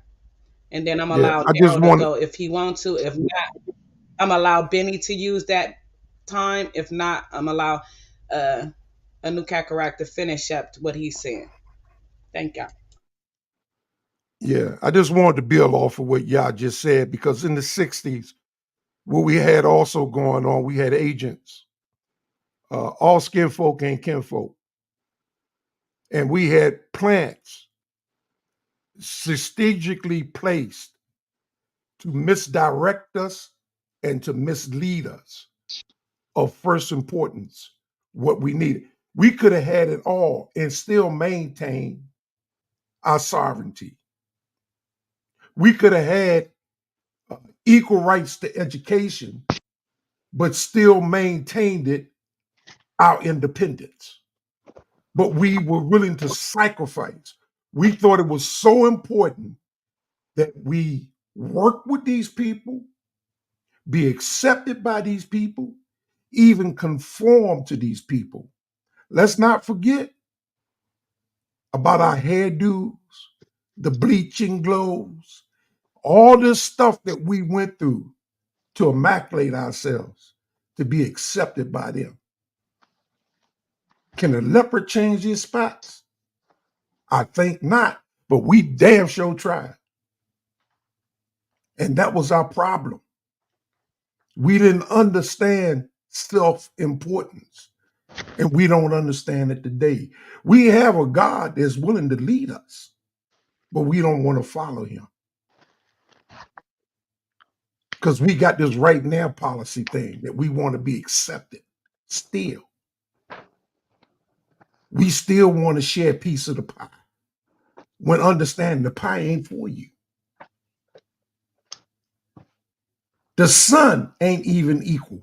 They can't even come outside and enjoy the sun like we can before they have to run and hide. That lets you know they ain't the same. It ain't the same. So economics, what I did, I bought me some land that's mine. Unfortunately, in America, ain't never yours. You got to pay for it the rest of your life, even when it's paid for, because they're going to charge you taxes for it. But I still got my allotment that on this land, I can do the hell I want. It's going to feed me. It's going to sustain me until my change comes. And you folk that ain't got that, I feel bad for you. Because as long as you're going to have to depend on going in these stores to get your food, and depend on these ships bringing food to you, pay your rent to these people, pay your water bill to these people, pay your clothing to these people, when you can't rely on yourself for nothing, and you're going to sit here and talk about a Donald Trump, please, or John Brown. That cracker, I'm glad he's dead. Care nothing about that cracker. Or the one they assassinated. They don't care nothing about him either. That's Who's turning? Yeah. So if y'all pay attention to what he said when the Asians come over here, they put all their money together, they create banks and stuff. That's group economics. hold on. Okay. Hold on. Yeah, hold on. It's Daryl's turn, and then it's your turn. Because Daryl just basically used Benny's time. So I'm allowed Daryl want to speak. So go ahead, Daryl. I'm gonna reset this. But go ahead. As soon as you start talking, the time goes. Okay, well, I'll kind of go back to something I just said just a minute ago. If we go back to the 1960s and look at that time period where we had what was called segregation, it appeared that we had group economics, but we were forced in that way. But when given the opportunity, then we left that group economics to integrate then into another culture. Now, I'm saying that because nobody had ever cured the sickness that we have psychologically, that is the reason we've done that. So when you give other groups of people the opportunity to go other places, you go to the Asian and say, well, you can integrate. The Asian say, I want to be here. The Native Americans will say, I want to be here.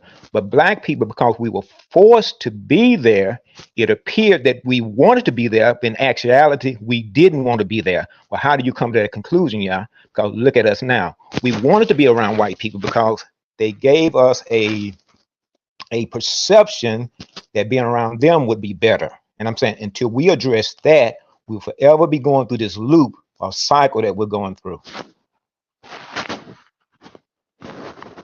So I can yield my time right there. I can take that, Karima. Go ahead, Benny. Hey, Yes, you hey, can. Daryl. Go ahead. Okay, Daryl, I want you to listen to this, Daryl. Listen to his plan, right? And I want you to listen to some of these things in this book. The departure of the Jews will involve no economic disturbances, no crisis, no persecutions. In fact, the countries they abandoned will revive to a new period of prosperity. They will be an inner migration of Christian citizens into the positions evacuated by the Jews. The outgoing current will be gradual and continuous, and its initial movement will put an end to anti-Semitism. The Jews will leave an honored friend, and in some of them return, they will receive the same favorable welcome and treatment at the hands of civilized nations as is accorded to all foreign visitors. Their exodus will have no resemblance to a flight, for it will be a well-regulated expedition under the control of public opinion. The movement will not only be inaugurated with absolute conformity to law, but it cannot even be carried out without the friendly intervention of interested governments who will derive a considerable benefit from it. Security for the integrity of the idea and the vigor of its execution will be found in the creation of the body of corporate or corporation. The corporation will be called the Society of the Jews. In addition to it, there will be a Jewish company, a self-supporting paying body. Brother, I don't know what the hell you talking about. These people making moves. They making moves. That's how they did it. You were here talking about some stems. Man, I'm telling you. Listen, I'm telling you. People like you are dangerous, man, because you'll lead people into a burning damn building. You'll lead that's cool. But y'all just heard them just say, "Oh, there's no economics involved," and then he turned around and told you that they created a corporation. Like y'all got to listen to the words that they're using. You know what I'm saying? Oh, it's not a political action, but then they created a society. Isn't that a political body? A society, that's a political body. You know what I'm saying? And the group economics that they employed, right? It's the same thing I'm talking about, group economics. When you talk about STEMs is going to bring you food, clothes, shelter, economics, and defense.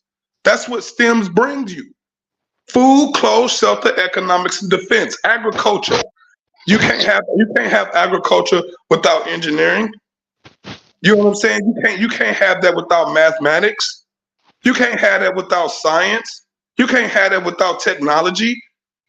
So without STEMs, you don't have anything to build on. You don't have no resources. What resources are you gonna allocate? Where the resources coming from? So again, I don't care what faces is on the money. I don't care what color the money is. All I care about is the functionality of the money. Does it get me what I need? So again, when we're talking about group economics, food, clothes, shelter, economics, and defense, how are you going to have defense without engineering? How are you going to have weapons without mathematics and engineering? You can't. How are you going to produce machinery and things of that nature to till the land? You can't. Even if you did it without modern technology, you're going to have to do it on a scale where you can feed thousands, if not millions of people, which takes thousands and millions of people, manpower to actually do that. You know what I'm saying? Not to mention your average crop takes about 2 years before it can actually give you a yield where you can actually make a profit off of it. I'm saying that from a perspective of somebody who actually grows food. I actually grow food. I done shared it 1,000 times back here. You know what I'm saying? So without group economics, without STEMs, there is no plan. So again, if you're not using STEMs, you're not using economics, you're not using any of those things, you need to actually put forth a plan that actually works. Once again, he did not hear what I said. You did not hear, and you're not listening. You're not listening. I didn't even explain to you how that corporation got started. What I gave you was the name of it. They just gave up. They just started a corporation name. They just called it that. How the finances actually got there was ingenious. It's something that Black people don't do. I hate to say it. My family don't do that. I'm not in the position to do it at all. That's first and foremost. America still to this day gives them $50 billion every year. To this day. Listen. Gives them $50 billion a year. They're not gonna get that to you. And guess how? They're not even gonna give you a nickel. And so an Apostle, in this book, it explains how they got that. Yeah. They created that need. Because they benefit. It benefits. They created a benefit for themselves. See, people forget. Let me jump in here for a minute, Benny. People forget about why Martin Luther King died. They think because he was trying to feed the Black people. You know, they was trying to give people the right to vote. That ain't why Martin Luther King died. They need to find out what Martin Luther King was doing at the time of his assassination. What was going on in the country? What did Martin Luther King shift to do? What did he get involved in? Because he shifted his policy. To what? Sanitation engineer strike. Which is economics. Martin Luther King started fucking around with these white folk money.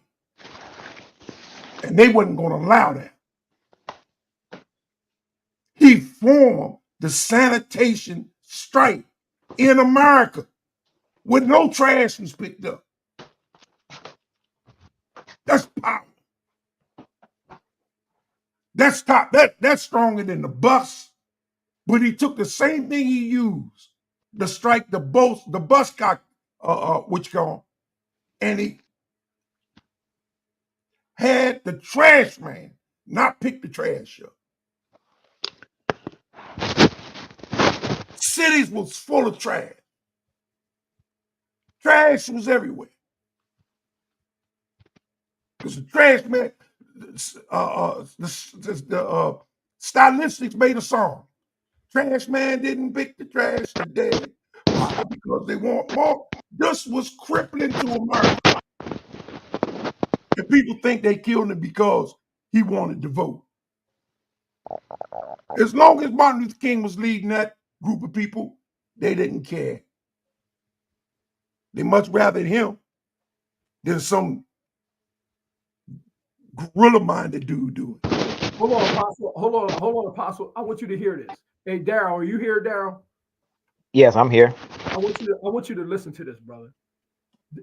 The plan is simple in design, but complicated in execution. Will be carried out in two mediums: the Society of the Jews and the Jewish Company. Two mediums, right? The Society of the Jews will do the preparatory work in the domains of science and politics, which the Jewish Company will afterwards practically apply. The Jewish Company will see to the realization of the business interests of the departing Jews and will organize commerce and trade in the new country where they sent the people to. We must not imagine the departure of the Jews to be a sudden one. It will be gradual, continual, and will cover many decades. The poorest will go first to cultivate the soil. In accordance with a preconcerted plan, they will construct roads, bridges, railways, and telegraphs, and regulate rivers and build their own habitations. Their labor will create trade. Trade will create markets, and the markets will attract new settlers. For every man will go voluntarily at his own expense and his own risk. The labor on the land will enhance its value. The Jews will soon perceive that the new and permanent sphere of operation is opening here for the spirit of enterprise, which is herefore met only with hatred and obliquity.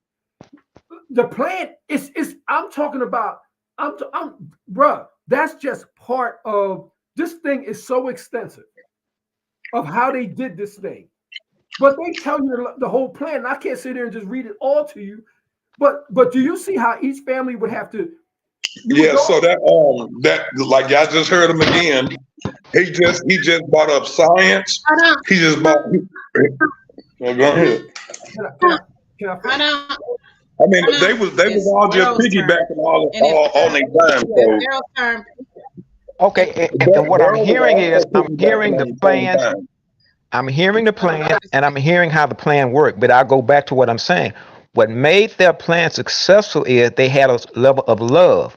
We are people who have been taught to be repulsive of ourselves. So therefore, we could not work those plans. The brothers talking about coming with group economics. That's what we need. But we can't do that until we've been taught a doctrine of self-love. We have been classically conditioned to distrust ourselves, not love ourselves. So therefore, in our subconscious mind, we cannot execute these plans. Not saying the plans are not right, but the first thing is to be taught self-love and taught a proper knowledge as to who we are. Once we do that, then those plans can be worked. So every plan that the brother talked about in the book, the plan that Magnus is talking, those are good plans, but those plans are based on collective, not collective, but self-love first. Sacrifice. When you love yourself, you'll go 50 miles across town to do business with somebody, even if his prices are a little bit higher. So we first have to be taught self-love and self-acceptance, because we've been taught a doctrine, a psychology of self-rejection and self-hatred. So in our subconscious mind, we can't come together. So that's why I point out in the 1960s, it appeared that we were together. It's like people in jail. You may think people in jail have unity, but let those cells doors come open and watch they leave. That's the kind of mindset we have now, because when given the opportunity to go somewhere else, we went somewhere and let all of our businesses fall. So until we develop self-love, we cannot execute the plan. That's what I'm saying. Not that any of the plans are not good, but we cannot execute plans like that until we have what's called a debriefing as to what happened to us, and then undo the psychological damage that has happened to us. So I can yield my time right there. And I can say that I agree with everything that you just said. The problem, hold on one second, Apostle. The problem with what this brother is saying, what his plan is talking about, I'm calling him an agent. And that's the vibe he's giving off. Because he talks about God, he talks about this unity and all that, but it don't resonate with me. Right. What he's talking about. Anybody can talk. Anybody can talk that talk. Anybody can say all that. Yeah, I'm gonna say this, man. I'm gonna go because, you know, right now I'm just casting my pearls before the swine. You're gonna have And I'm to. tired of it. You're gonna have to wait. You're gonna have to wait. Hold on. You're gonna have to wait to say what you have to say because you know this brother been waiting to speak. Y'all done said all No, y'all I'm had saying to I'm say, leaving. and okay, I'm you just can saying I'm you leaving. leave, but That's all. That's okay, all I wanted to say. I okay, was leaving. Y'all okay. have a good night. Bye bye. Go ahead, Nuke. You too. Yeah. So again, if y'all go back and rewind what he just said, all you heard and what he was saying was stems, group economics, political party. Everything he said was just in different words.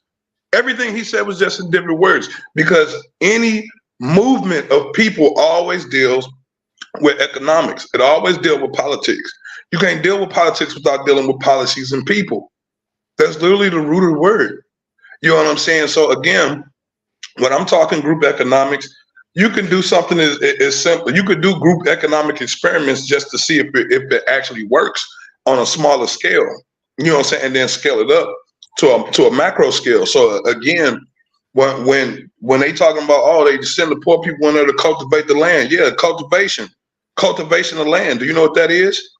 Do you know how that happens? That happens through engineering. That happens through science. If you don't know how to cultivate the land, you don't know what's in the dirt. You don't know understand the seasons and how that affects plant growth. That's science. So again, if you don't have a grasp on science, like that was the one thing that made us such a powerful people back in the early days, is because our people were forced to have to deal with physics. We was forced to have to deal with science. We were forced to have to deal with our own group economics. Somebody brought up Black Wall Street. Yeah, that was group economics at work right there. But I can't keep harping on the past. Oh, they burned it down, so we shouldn't do it. No, that's fear. That's fear. That's fear mongering. Oh, they're not gonna let us. The fear. I wasn't created in fear. You know what I'm saying? And as far as having a doctrine of self-love, that's what religion is for. We already have a doctrine of self-love. It's just if you gonna actually follow the precepts of your religion. You see what I'm saying? So that's not the issue. The major issue is that we don't have a political body, and because we don't have a political body, our economic infrastructure not in place. You know what I'm saying? And without the economic infrastructure in place, it's kind of hard to deal with science and technology.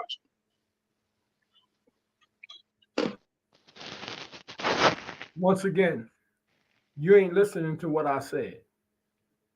These people went somewhere, man. They went somewhere. They went and participated somewhere else. I didn't say that they went somewhere and created group economics. They went there and worked in two different sectors in order to accomplish what they wanted to accomplish. It was mandatory. It had to be done in order for them to create the need that's in the end of this book. They had to do what they had to do to create the commerce, to create the trade, to create their own finances. The plan ain't what you're talking about. It's nowhere near what you're talking about. That's why when I listen to you on here, I'm cringing. Because all you're doing is talking. You're just talking. You didn't come out here with no PowerPoint saying this is how this works. This is what we got to do here. This is what the middle class, lower class, and the poorest people got to do. You ain't doing none of that. All you talking about is we.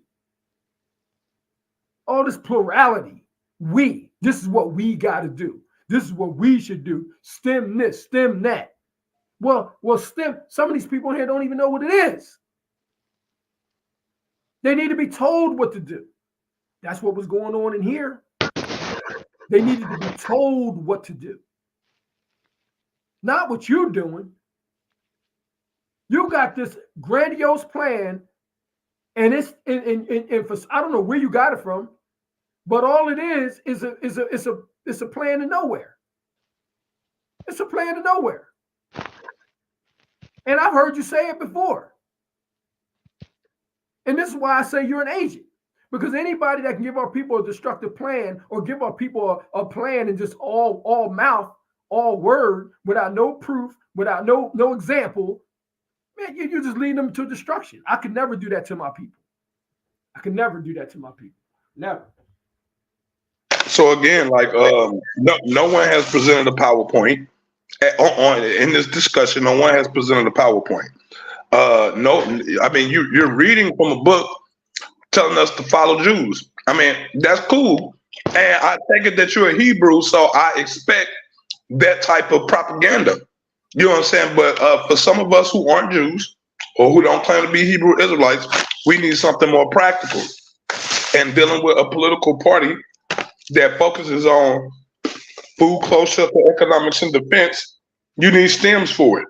Now, I said 1,000 times in the discussion, STEMs, science, technology, engineering, mathematics. If you don't understand that, me actually telling you what STEMs are, that just means you're not listening and you don't understand. You don't understand how the world works. You understand what I'm saying? So at the end of the day, the plan has to integrate all of these concepts. When you deal with the Jews, when you deal with the Asians, when you deal with the Hispanic population, all of them are using group economics. All of them are using the society's political structure in order to get things accomplished that they want. All of those people are using engineering, mathematics, science, and whatnot. Look at India. Look at China. Look at Japan. Those are also good examples for us to look at, not just the Jews. And Black people are not globalists. We're not looking to take over the world. We're just looking to take care of ourselves and our own communities. So why would we have a globalist agenda of trying to take over the world? That's a white European mind frame. I don't care about controlling the world. I just want our own community to be self-sufficient. And the only way to get to self-sufficiency is through STEMs, group economics, and political action. That's it. I mean, if y'all think that's the talk of an agent, that's your prerogative. But the truth is what it is. Look here, agent. You ain't listening. Once again, you ain't listening. But I'm gonna expose you. You ain't listening to what I said. Hey, Daryl, are you still here, Daryl? Yeah, I'm here. I want you to hear this, brother. I want you to listen to this. This is what he's missing. What he keeps. Listen. Whether I'm a Hebrew or not, these Jewish people here don't even look like my people. So what a Jewish got to do with being a Hebrew? Jewish just means you from the tribe of Judah. So don't go throwing them words around. Don't even go there with me. The Jewish company, remember that company I was telling you about? The Jewish company is partly modeled on the lines of great trading associations. It might be called the Jewish Chartered Company. Though it cannot exercise sovereign power, it has duties other than the establishment of colonial commerce. The Jewish company will be founded as a joint stock company, subject to English jurisdiction, framed according to the English laws and under the protection of England. Its principal center will be in London.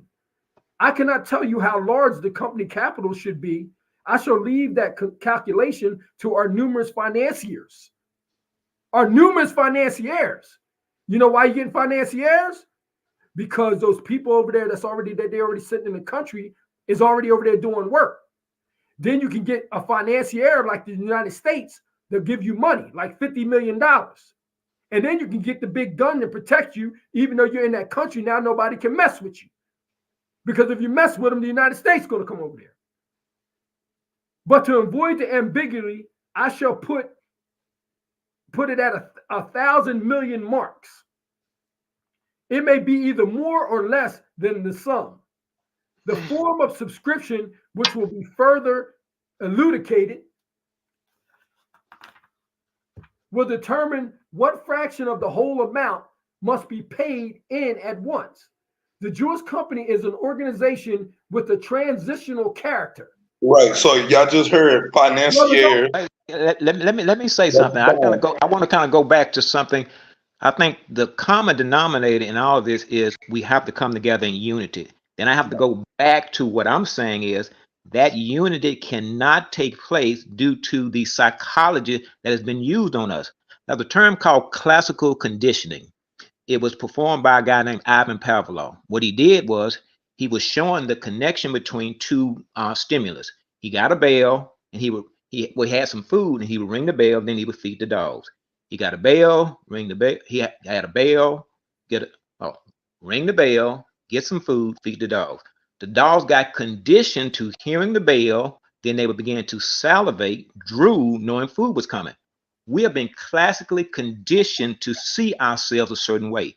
Until we deal with that classical conditioning, the brother talking about religion gonna teach us self-love. We have a unique problem in our Black race. Until we undo that psychology, that classical conditioning, we cannot come together and work these plans. Not that either of the plans are not the right plan, but until we deal with the classical conditioning first, we will never be able to implement the plan. One of the things I do as a power line technician, I have to go and patrol the line to find out what's causing the problem. So if we don't have a proper diagnosis of our problem, we can never really fix it. And I'm saying the proper diagnosis of our problem is we have to have the law of attraction established between us first, which is the law of self-love. But religion does not specifically deal with our unique problem. We have to undo the psychology as to how we perceive certain realities. Once that is done, then these plans that y'all talk about, we can implement those plans. But that cannot be done until we generate what's called the law of attraction between ourselves. I cannot trust something due to my classical condition that I think is bad.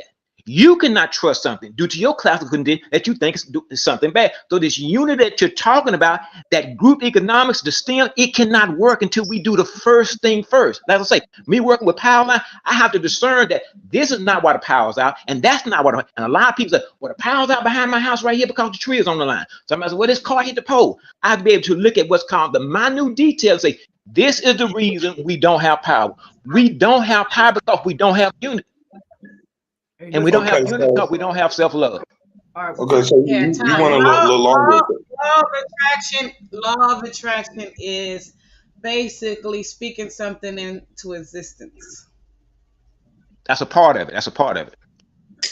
Yeah. So this right here comes from Boston University. You can look it up at www.bu.edu.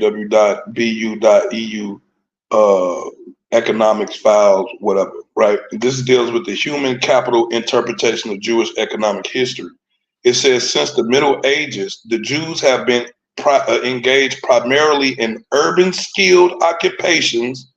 Urban skilled occupations, that's economics, right? That's dealing with, also dealing with STEMs, because in order for you to have skills, right, you have to have education, right? Education is dealing, again, science, technology, engineering, mathematics. It says such as crafts, right? How do you get crafts without engineering, mathematics, so on and so forth? Then it says trade. Trade is economics. Finances is economics. Medicine is science. You understand what I'm saying? So when you overlook and like just saying STEMs and group economics, that's just a simplified way of explaining, this process. You know what I'm saying? So again, when you get to talking about Jewish economic history, you have to actually look into the things that they've done, and all of it always comes back down to group economics and STEMs. It always has. It always will be. Any movement of people. You know what I'm saying? It's always dealing with these processes. You know what I'm saying? The reason why people expatriate and things of that nature is because of economic opportunity and persecution and things of that nature. So that's the reason why people do it. Our own people, we did the same thing. We employed group economics and we employed STEMs, and we were inventors. We were artisans. We were skilled. You know what I'm saying? That came from education, whether it was self-education or not. Look here, agent. Look here, agent, whoever. I don't need you repeating what I done already told you. The problem is how you initially started here talking about us getting involved in this political system here in this country. That was the initial problem. That's not what this plan is about. They wasn't getting involved in the political system where they were. They were trying to get away from it. And they did it in succession. They did it in succession without problems. They purchased land. Like I said, your plan is remedial compared to what I've read. It's a hope. This plan was successful for a mass movement of people. It created an entire nation. You sit up here talking about something that's going on here from the Boston whoever. Ain't nobody talking about that. Don't nobody want to be involved and sitting up in here, you talking about voting. These people wasn't voting, they was leaving. It was a mass exodus over a considerable amount of years. You over here talking about voting here and doing prospering here and doing what? Listen, they don't even own the Chinese own most of the land here. So you gonna take the debt that's attached to this land? What about the $1 trillion debt that they're into China? You inherit this land and then you owe China. Now China coming to look for you? Your plan is remedial. It's backwards. All you're doing is a whole lot of talking. I believe you're an agent. I don't care what nobody say. I heard you on here before, and you every time I hear you, you ain't doing nothing but trying to lead my people into a burning building. Yeah. So again, as y'all heard, I'm being called agent. I could be just as disrespectful and call you a religious fanatic, but I'm not going to waste my time doing that. So we could throw derogatory terms. Doing that because brother, you don't talk while I'm talking, because I didn't do that to you, right? So again, this right here is an outline of Jews in European history, right? It says the Jewish economic life.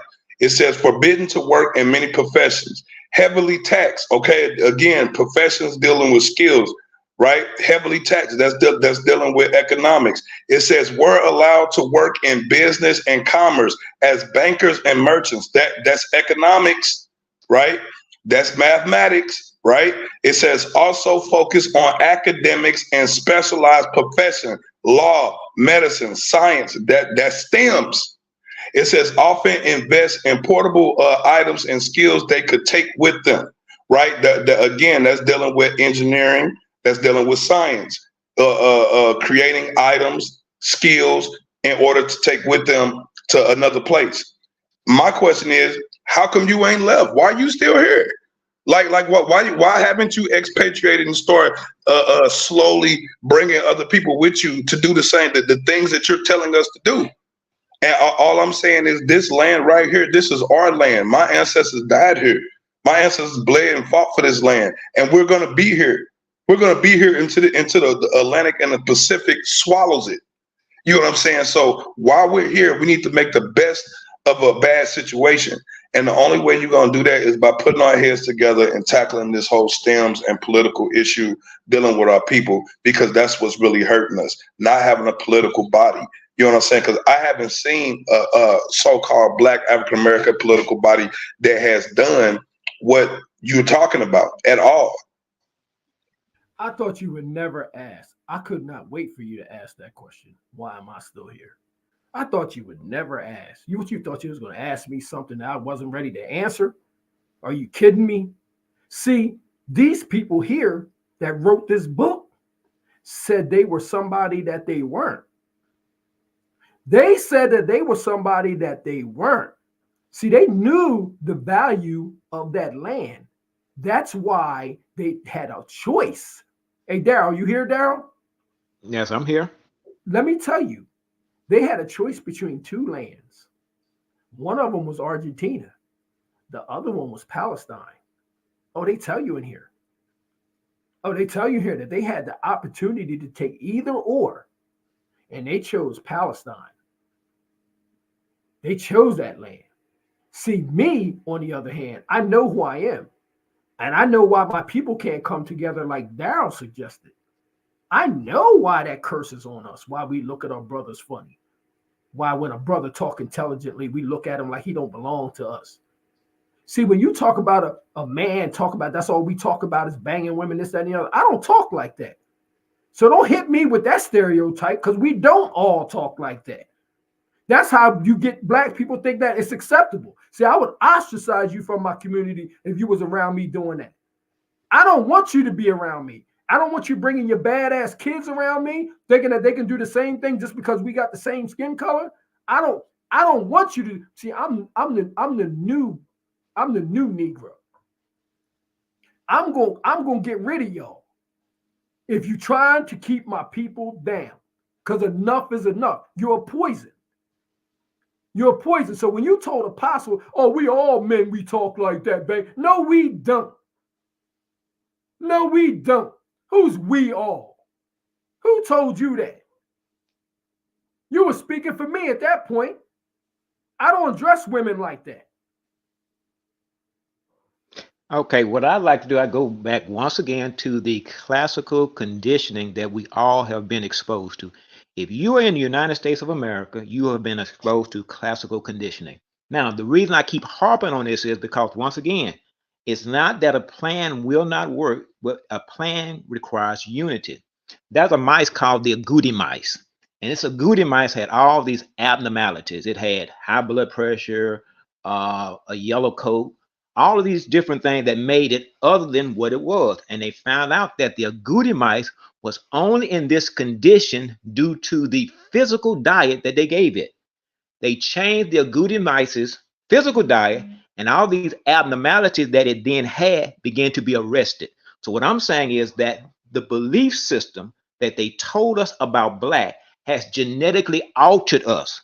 So the plans that we're talking about cannot be implemented until we have what's called a debriefing and an undoing of the classical conditioning that has happened to us. And I'm not hearing anybody really address it, because the other brother keeps talking about a plan, economic plan.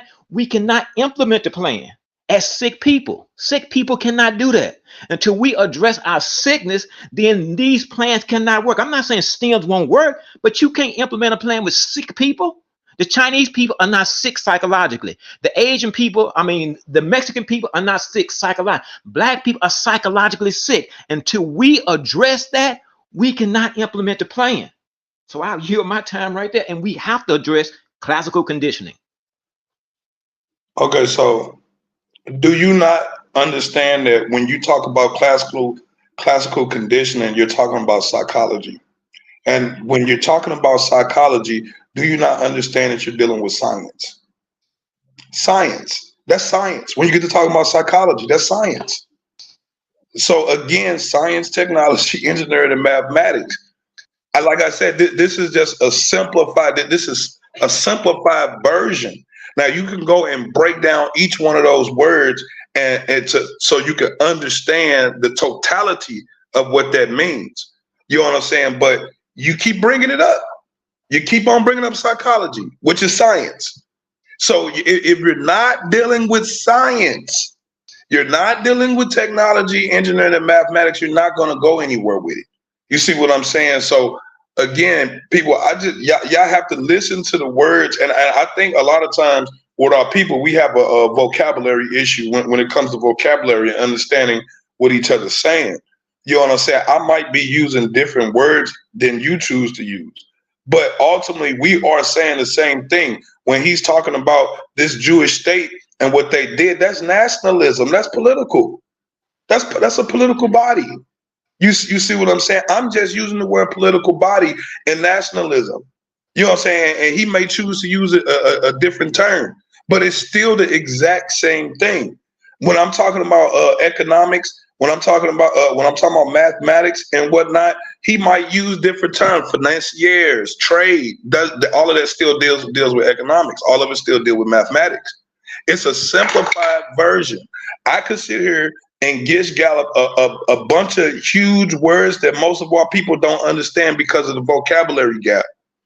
You know what I'm saying? But in the end of the day, it has to be simple enough for our people to understand it. It cannot be this complex thing that you put in front of them, because they don't even have the attention span for that type of stuff, which is the reason why I have to reduce it to a simplified version. The common denominator between all of it, which is STEMs, food, clothes, shelter, economics, and defense. That's the simplified version. Okay, first of all, we're not saying the same thing. Not at all. Because I want this to be clear. First and foremost, I didn't read the book because I admired the plan. I hate it. I hate it. I give them credit because of the craftiness of the plan and how diabolical it was for it to work, but I didn't read the book for that purpose. I read the book because I wanted to just see how they did it, how they accomplished that wicked plan, which is what it was. Whenever you get involved in this commerce and you get involved in this trade, you're doing business with the rulers of this world. Daryl, we're not psychologically sick, brother. I can take you and put you anywhere. I can put you in the woods. And eventually, if you're among some people around there, you're going to become like them if you want to survive. Well, that's what happened to your people, Daryl. They're not these are spirits, brother. You are in a place where you had to go and be an electrician because, listen, that was the job that was offered. If I put you in the woods, you may have to climb up and be a coconut getter. You know, that's what it may be. You have to adhere to the rules of the place where you reside, brother. But if you pick that book up, it'll be self-explanatory of why that's going on. It's not being a religious fanatics. If I'm a religious fanatic, then prove the book and the prophecies wrong. Nobody's talking about the prophecies of that book. That's the one thing everybody always talking about. Throw these words around, religious this, religious that. Debunk the book.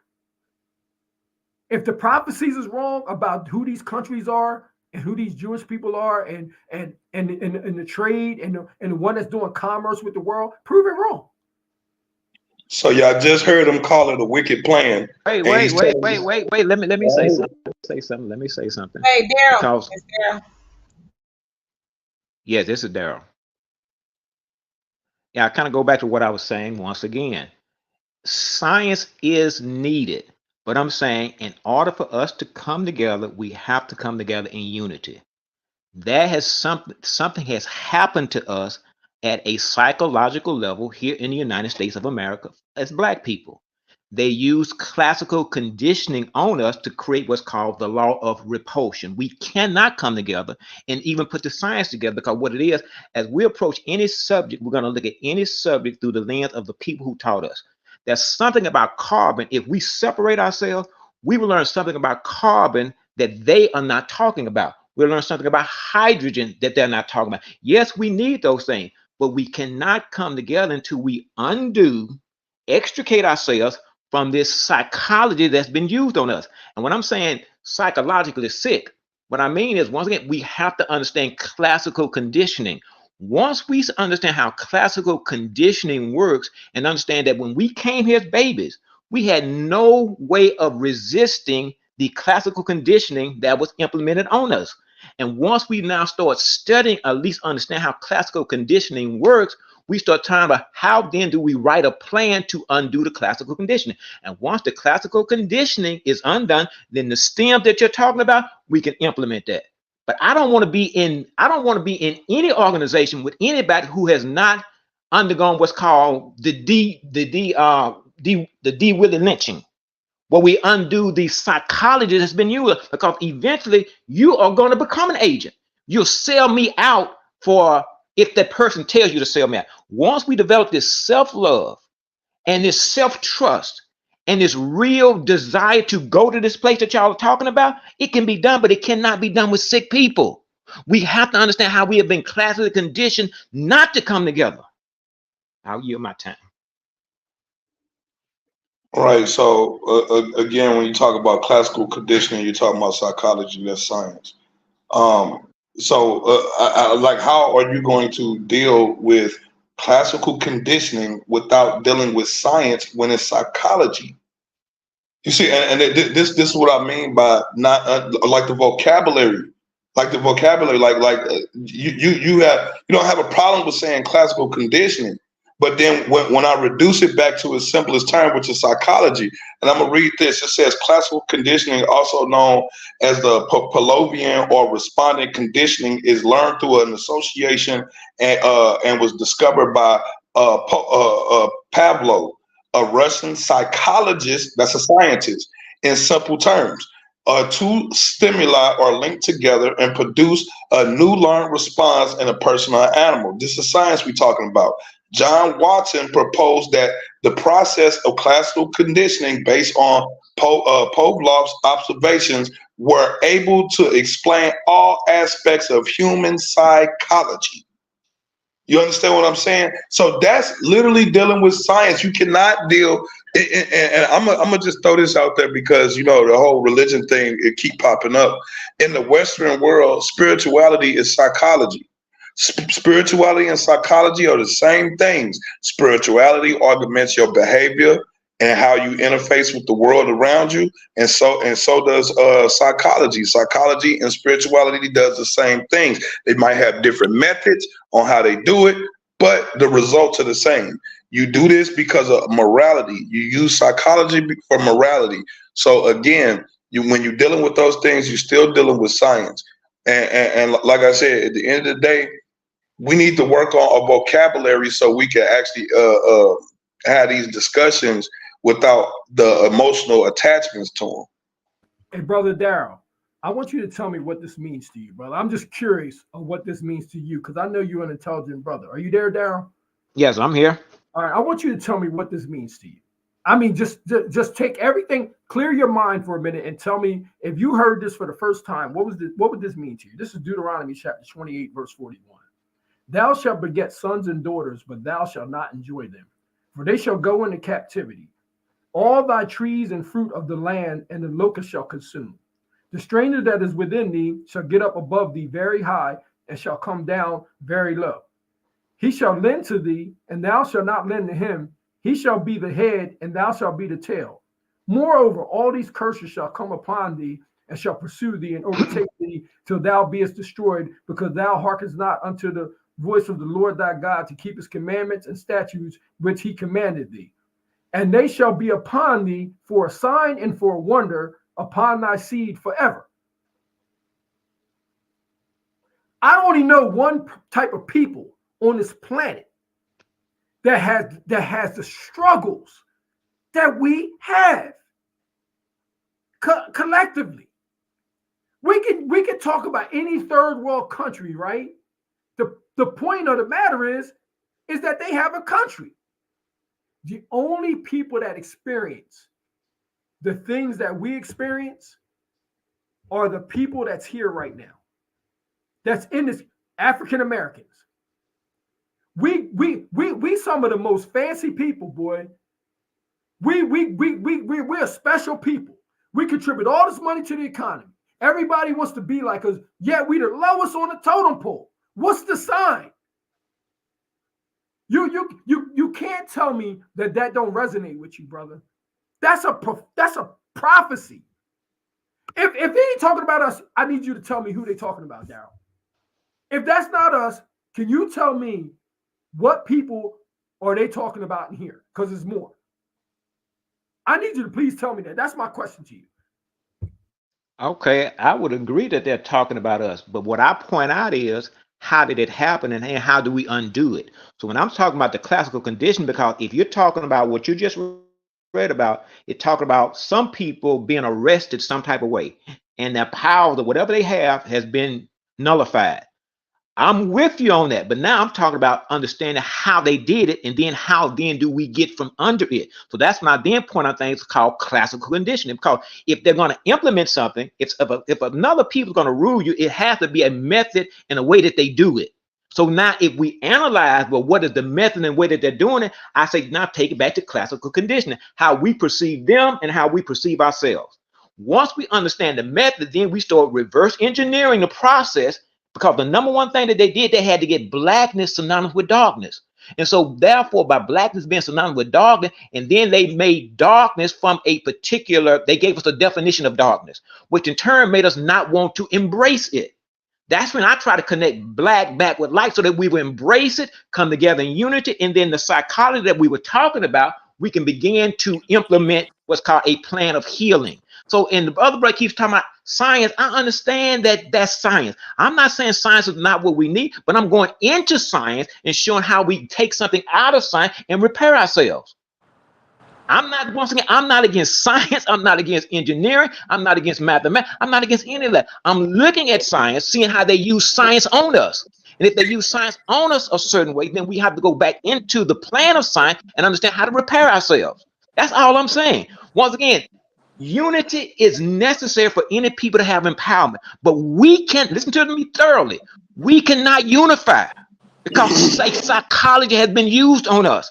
And then I asked, well, what was that psychology? They made us believe something about ourselves that would create us from being attractive to ourselves.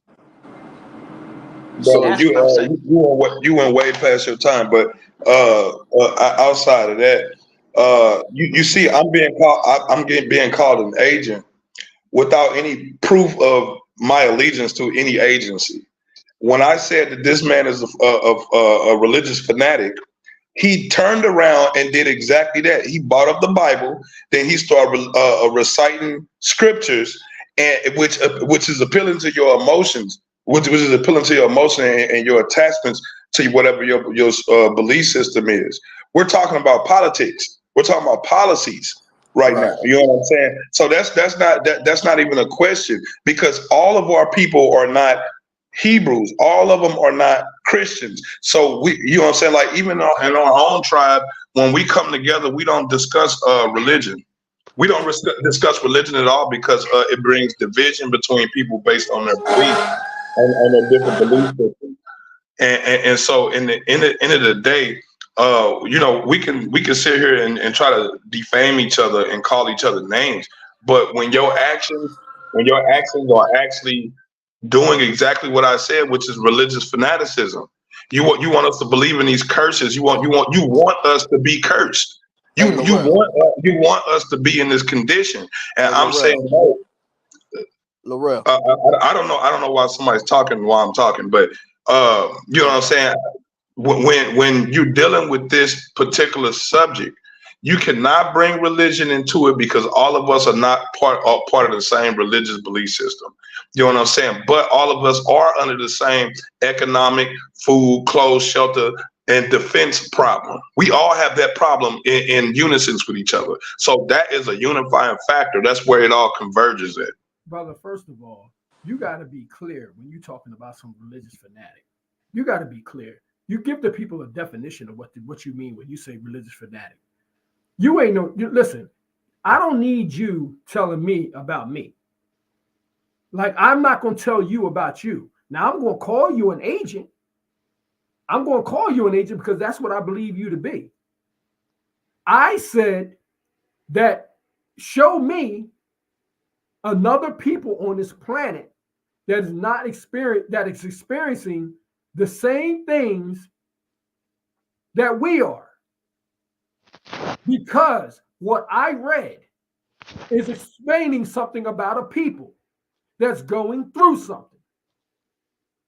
They seem to have similar problems that my people have, being an African American. Whether you believe in a higher power or not is not my problem. Listen, brother, many people were destroyed. Many people were left behind. You may be one of them, from what I understand. So whether you believe or not, and at the end of the day, is not my issue. So I'm never going to push that on you. I know what I believe already. I see it in my everyday life. I've seen what has happened to make me believe what I believe.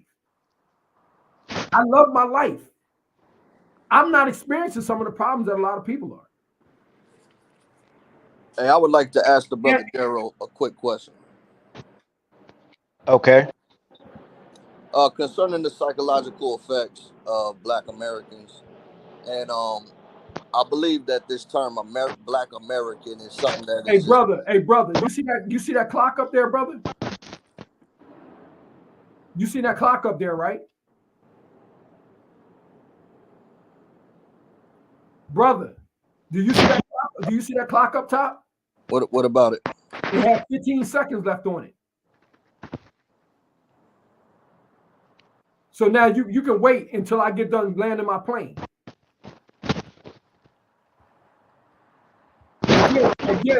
Again, Laurel.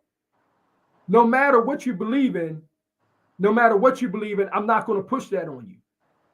I said at the end of the day about this book, the reason that I read it is because I wanted to see the diabolical plan. It wasn't that I believed in it. But it answered some of the questions on how they got there, and it also corroborates what I read in other literature. It corroborates, it adds up. So if you can't see that and you're not doing the investigation for yourself, that's not my problem. You got to go and find out how these people are ruling the world, and got you asking the questions that you're asking. You got to do that. You got to do that investigation for yourself. And when you find that out, you may come to the same understanding that I have. All right, man. 15 seconds is kind of long, brother. Yeah, allow the brother to go and ask his question real quick. All right. Hey, Daryl, you still there, brother? Yes, I'm here. Okay, just concerning the psychological effects that you were speaking on, I would just like to hear a little bit more in depth, just concerning if you could like be more particular, and pinpoint, if you had to make a list, if there's 5, major psychological effects that you could list, you know what I'm saying? If you could go into depth about that, and to also consider the fact that this term Black, African American, we still Israelite, Kemetic, we still as Black people, and as the descendants of, people of the transatlantic slave trade, I believe that this term is, us as a people is thrown around so loosely to where, in regards to what the other brother was just mentioning about Deuteronomy, like, these curses, they apply to obviously the Black people, but we know that now we have become an amalgamation of different people. So I was just wondering if you could kind of include that, that breakdown of what I just said, of just how we are a lost people, and how you could just pinpoint what these psychological effects are. If you could just go a little more in depth.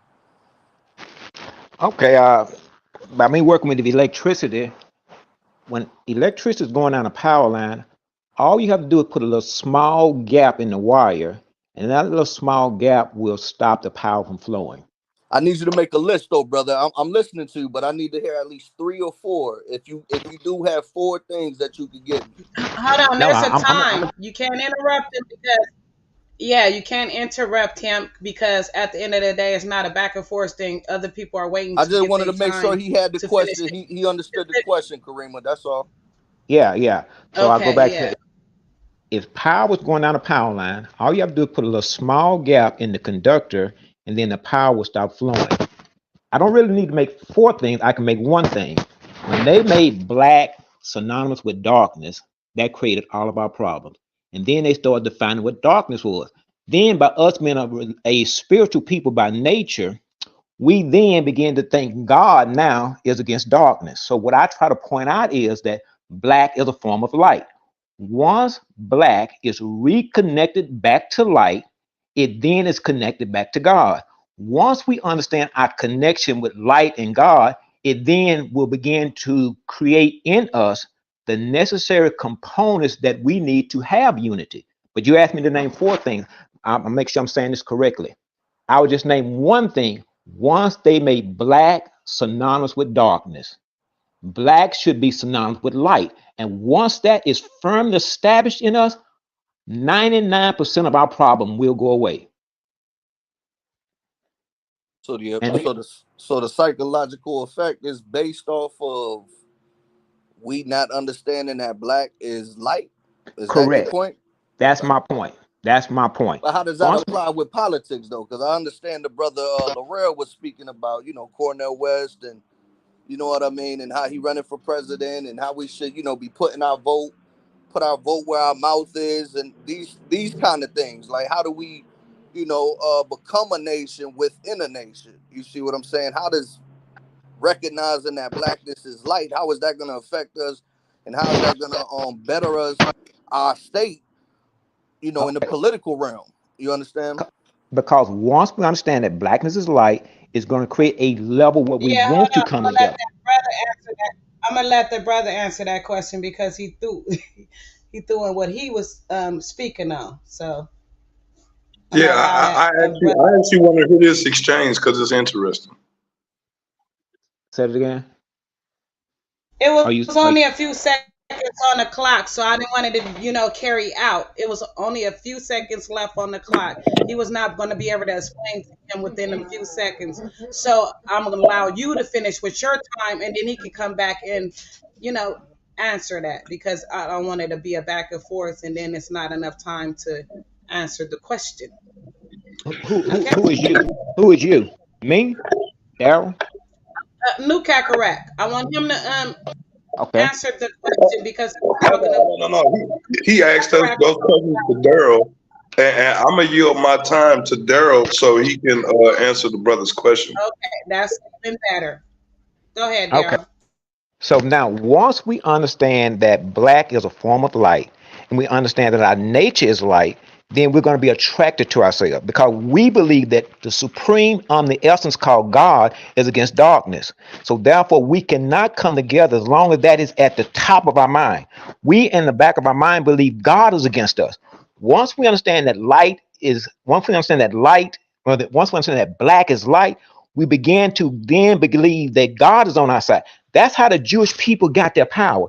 They made the world believe that they were connected with God a certain way. And not only did they make the world believe it, they made us believe it. Once we can prove scientifically and mathematically prove that black is light and it has been a conspiracy to make black synonymous with darkness, that in turn causes the majority of our problems. Once we connect black back to light, it then gets connected back to God. Now we understand what's in us genetically. We understand that our nature is light. Because here's the thing: as long as somebody come with religion, we will always be attracted to it because our nature is light. So therefore, we cannot be attracted to ourselves because somebody came along once again and made sure black and darkness was synonymous. So in our subconscious mind, we think God don't love us because God is against darkness. And so what I point out is that white is a dark color. And so what is happening is the biggest identity theft on the planet is now taking place. And as the brother was talking about in Deuteronomy, how then do we come from under this psychology? First of all, with a proper knowledge of reality, that black is light. Daryl, you're growing on me, Daryl. You're growing on me, Daryl. I'm gonna tell you, brother, you said something in there that was striking. You're right. Those people did do something. They did do something. Some people claim that that it was a theft of identity. Yes, that's identity. Yes. Some people call it a theft of identity, but it's amazing how they ended up where they ended up. In what part of the world did they ended up while we sitting here talking on this platform? They're prospering right now. Yes, identity theft. If I have your identity, I can get all of your benefits. I can get every benefit you have if I can do an identity theft on you. If you have $1 million in the bank and people think I'm you, I get a chance to enjoy all that benefit. So what the Jewish people did, or the so-called Jewish people did, they stole our identity. And then they made sure that they were associated with light, made sure that they were associated as the people of God. And so now, but that was to be for a season.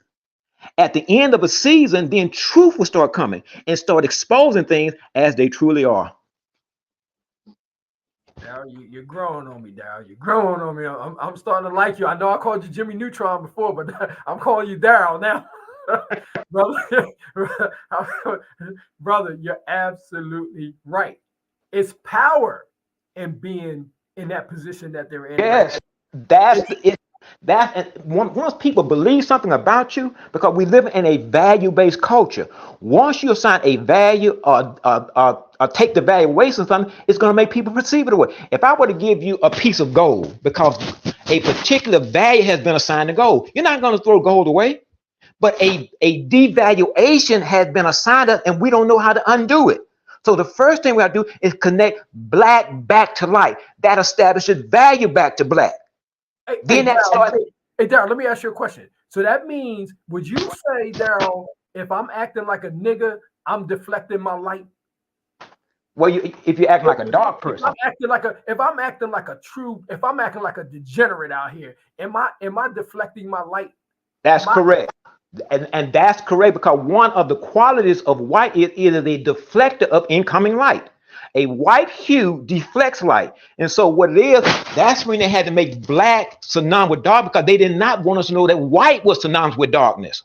Once again, a white object deflects all incoming light. A black object absorbs all incoming light. So that makes black a light colored object and white a dark colored object. That's the biggest identity step that they've done. And now they enjoy the value of us seeing white as light and black as darkness. Daryl, I think me and you are saying the same thing, just in a kind of a different way. Can I interject? Can I interject here? Wouldn't it be more beneficial to not associate ourselves with black at all? No, it wouldn't be beneficial for you to say something so. I would agree with that. Well, once we understand the qualities in black, black is not just a color. Black is a characteristic of nature. When nature sees a black something, it signals something to the seer of that particular sensation. When you, let's case in point, if nature sees a red object, it signals nature is that thing right there has a particular quality. And most things stay away from most birds, for example. When they see the red sensation, they know that then that red object has sent a sensation to the eye. But what they made us do is that when we see black, they gave us a false sensation to believe in. And when they showed us white, they gave us a false sensation. That's where the classical conditioning comes in. So we have to undo the classical conditioning so that we can then embrace ourselves. There's nothing wrong with seeing black, because black has within it qualities. Color is just one of the qualities. Love is a quality of black. Peace is a quality of black. Unity is a quality of black. So when we understand that we become black, because once again, calling ourselves black was a prophecy. We're not black yet. We don't measure up to be black yet. But we knew that we would become black, and what's called the end of a cycle. Yeah. So I mean, like, again, when you get to talking about light and black and things of that darkness and stuff like that, you start slipping off into science. And when you start doing that, like some of the stuff you're saying just don't add up. And I've had this discussion with you before, is that, black absorbs radiation, meaning it's taking in all of whatever, that's coming to it. And because of that, it radiates heat. You see what I'm saying? But the radiation of the heat is not the source of the power. The source of the power is coming from the light that's being absorbed into the black. Now, with that being said, when you deal in physics and you're dealing with optics, all colors converge to white when you're dealing with light. When you're dealing with color, you're talking about pigment, which is chemical. Light is made of photons, photonic energy. That's electron emission, right? That's why they call it electromagnetic radiation. But when you're talking about black as a color, you're talking about chemicals, which are protons, electrons, neutrons, and atoms. You know what I'm saying? So you know what I'm saying? When you speak this stuff to people, you have to actually clarify what you're talking about according to science and not according to identity politics, which that's what that is. You know what I'm saying? You're associating yourself with black when none of us are black. We're associating white people with white when none of those people are actually white. You know what I'm saying? And it gives you a false inclination on the reality that you're looking at. You know what I'm saying? When they created that whole racist ideology back in I think like the 1700s, 1800s, before that wasn't even heard of. That wasn't even a thing. You see what I'm saying? So that's a social condition that was put on us because of the lack of education when it comes to science, biology, optics, and whatnot. You know what I'm saying? So that's all I'm saying. Like when you bring that forth, because I don't have no problem with God being light you know, and dealing with the whole light spectrum. But when you talk about it, you got to really clarify, because when somebody goes study what you're saying, they're going to find the opposite of what you're actually talking about. Well, I'm glad you said, because now I'm at let me say this. I'm at home where I got my I'm finna come live where I can show you my physics book. Because most of the time when I'm talking about that, especially when you hear some new information, it is difficult to wrap your mind around something that you're hearing for the first time, and it goes against what you already believe. If I was trying to convince you that a tree is actually a car, that's going to create cognitive dissonance. And you say, wait a minute, how are you trying to get me now to understand this concept is this, when all of my life, for generation after generation, we've been taught this? So I'm going to turn to a physics book and show you what they know, and show you how they have been deceiving us on what they know. Let me turn this camera on. Okay, let me go outside too so we can have better lighting. Show you the book that I'm coming from.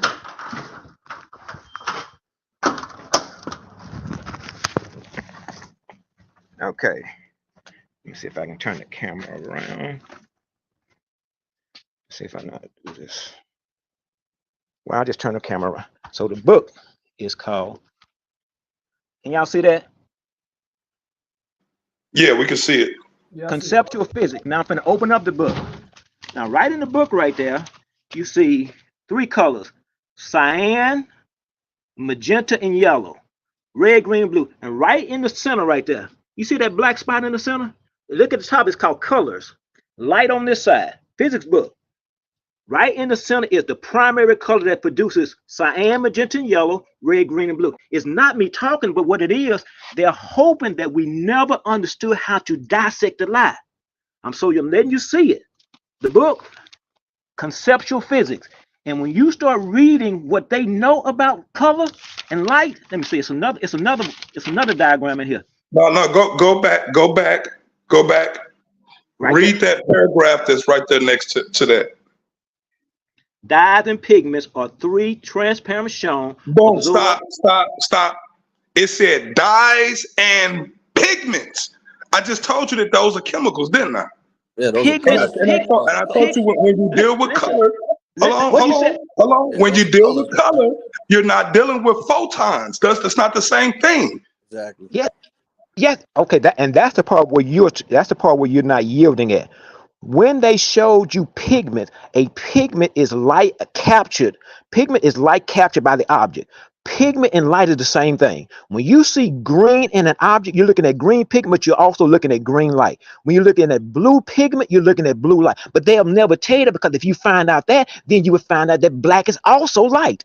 That's the secret. That's what they don't want you to know. So they want you to think black color and black pigment is different than black energy. And what I'm showing you, unless you discover this for yourself, they're not going to come and tell you, because they're enjoying the benefit of them being white themselves. I tell you what, you'll never find these colors right here. I'm going to show you one where they did an animation of it. Where they show. Daryl, let me say this to you real quick.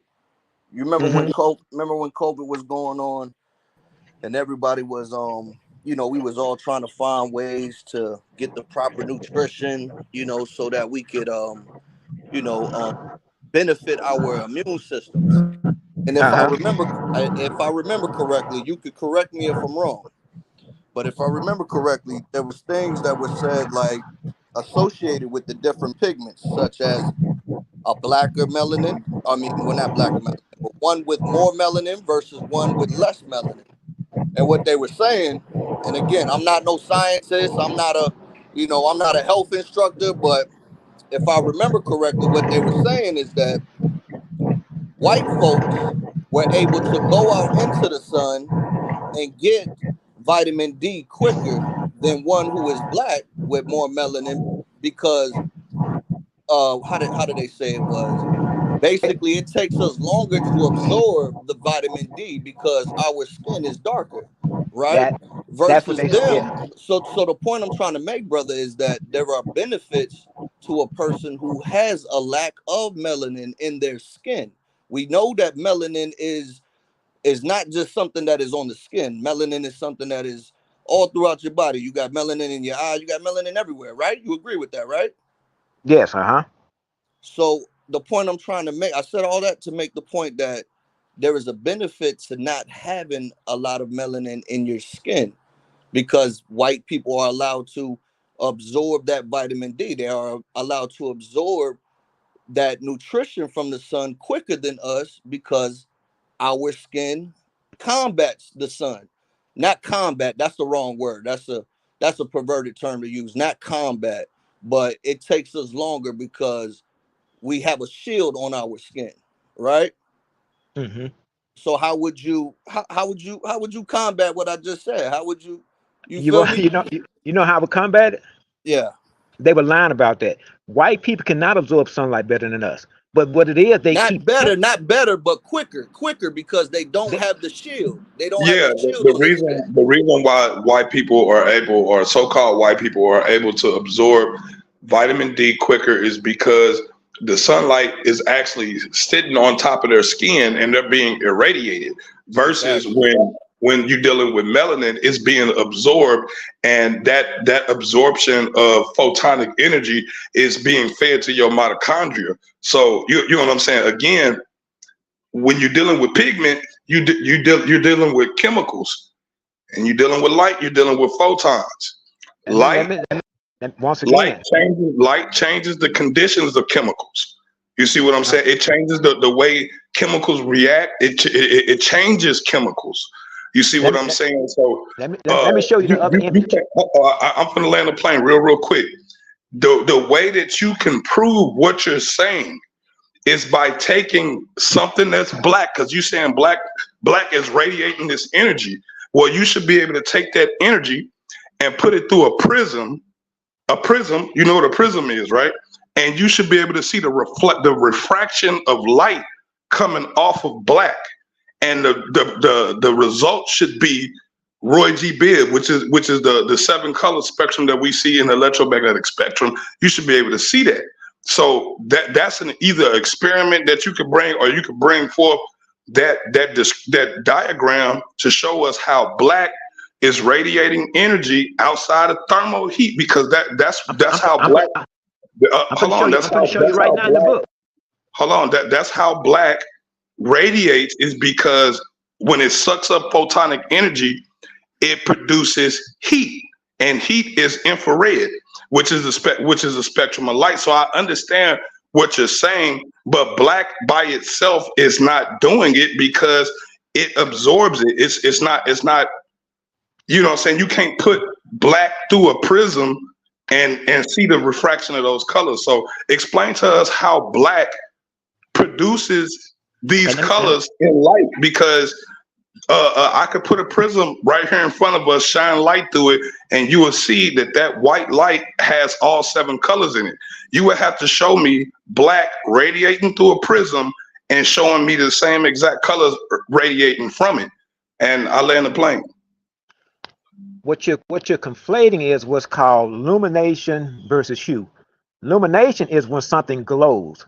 When a black object glows, it glows white. Then you can send that white glowing object through the prism like you're talking about. And when that white glowing object goes through the prism, it's consisted of red, orange, yellow, green, blue, and a shade of black. Let me turn and a shade of black. I'm stay right there at a shade of black.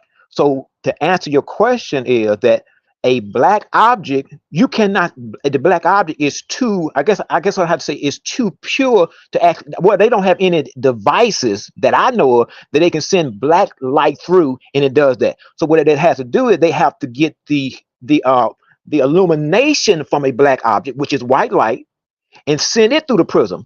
The illumination of a green object is green light. The illumination of a blue object is blue light. The illumination of a red object is a red light, like a red laser. So a black object combines all of it together and makes a white light. White people, in turn, said the white light looks like white hue. Let's steal that and call it us. And we did not know how to combat that.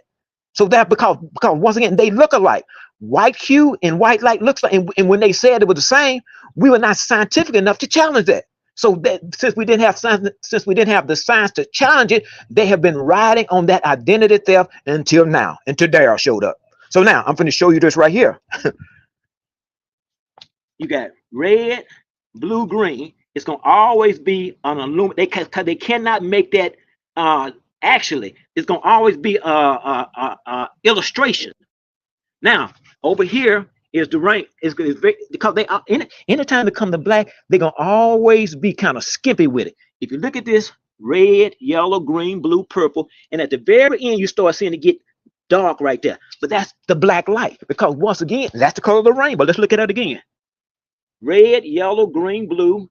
I don't know if that's a good picture.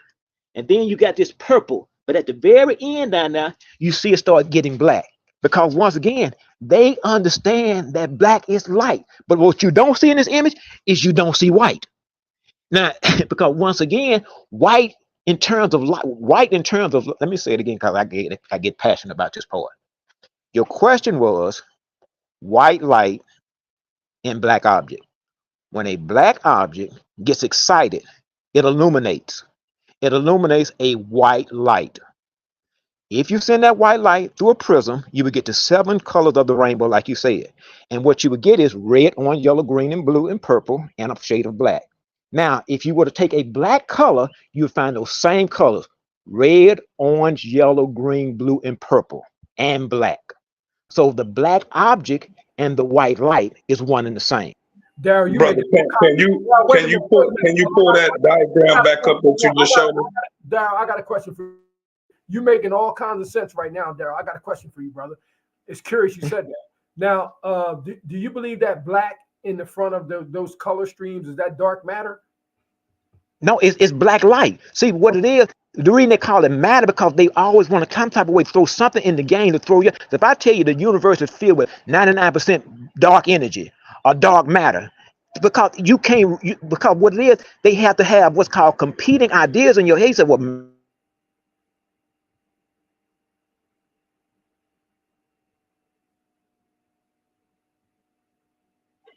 Hello, what happened? Daryl, I think you froze, brother. So and when he get back on, okay, so I want y'all to understand, okay, he's going back and forth between color and hue. When he showed you that diagram of that rainbow and at the end it had that black, what they were actually showing you were the frequency. Black doesn't have a particular frequency. That's the reason why it's at the very, very lowest point. And the same thing with white. When you're dealing with color and pigment, you see, I mean, when you're dealing with actually light, not actual pigments, you see what I'm saying? So again, when you're dealing with pigments, you're dealing with chemistry. You're dealing with chemicals. You're dealing with atoms. When you're dealing with light, you're dealing with photons. So you have to. And I'm gonna just say this, and I'm gonna throw it back at him. Put a red bulb in there, huh? Get your 3-tier lamp. Get your red bulb, a green bulb, and a blue bulb. Get your white paper. Get your white cardboard background. I'll show you on this guy.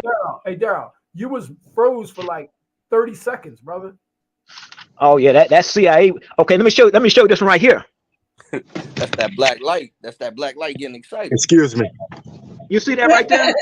Excuse me. Look at do you see those shadows right there? At the very base of that shadow, you got yellow, the green, the blue. This is the guy making a color. This is a color right here. At the very bottom right there, see that black? That's not a shadow. That's the black light. And that's the part that they've been keeping secret, because they understand that if we ever come to understand what it is and understand our connection with it, we connect then back to God. And once again, we have a value-based culture. The greatest thing that you can connect any people with is the source, which is God. Once we look at it as God, we start taking our proper place back in this world. Brother, read the description next to that picture you just showed us. Okay. Remember now, that whole thing is to throw us off. Well, see, that's the problem. I told you before that makes your argument biased, because any information that conflicts with what you're talking about is instantly part of the agenda. You know what I'm saying? So any information anybody brings, it's always going to be that it's a trick, it's a lie. You know what I'm saying? And so we just supposed to take what you're saying, as a benefit of doubt with faith. But you know what I'm saying? To get down to reality. The thing is, and he's basically saying, and it's true, because you have to look at it from another point of view. You feel me? You have to drop your understanding and be able to look at it from another point, because you never know if they is or if they not. And if he can explain to you and break it down and give you an explanation of how they is and why they is, then let the brother get the chance to do that.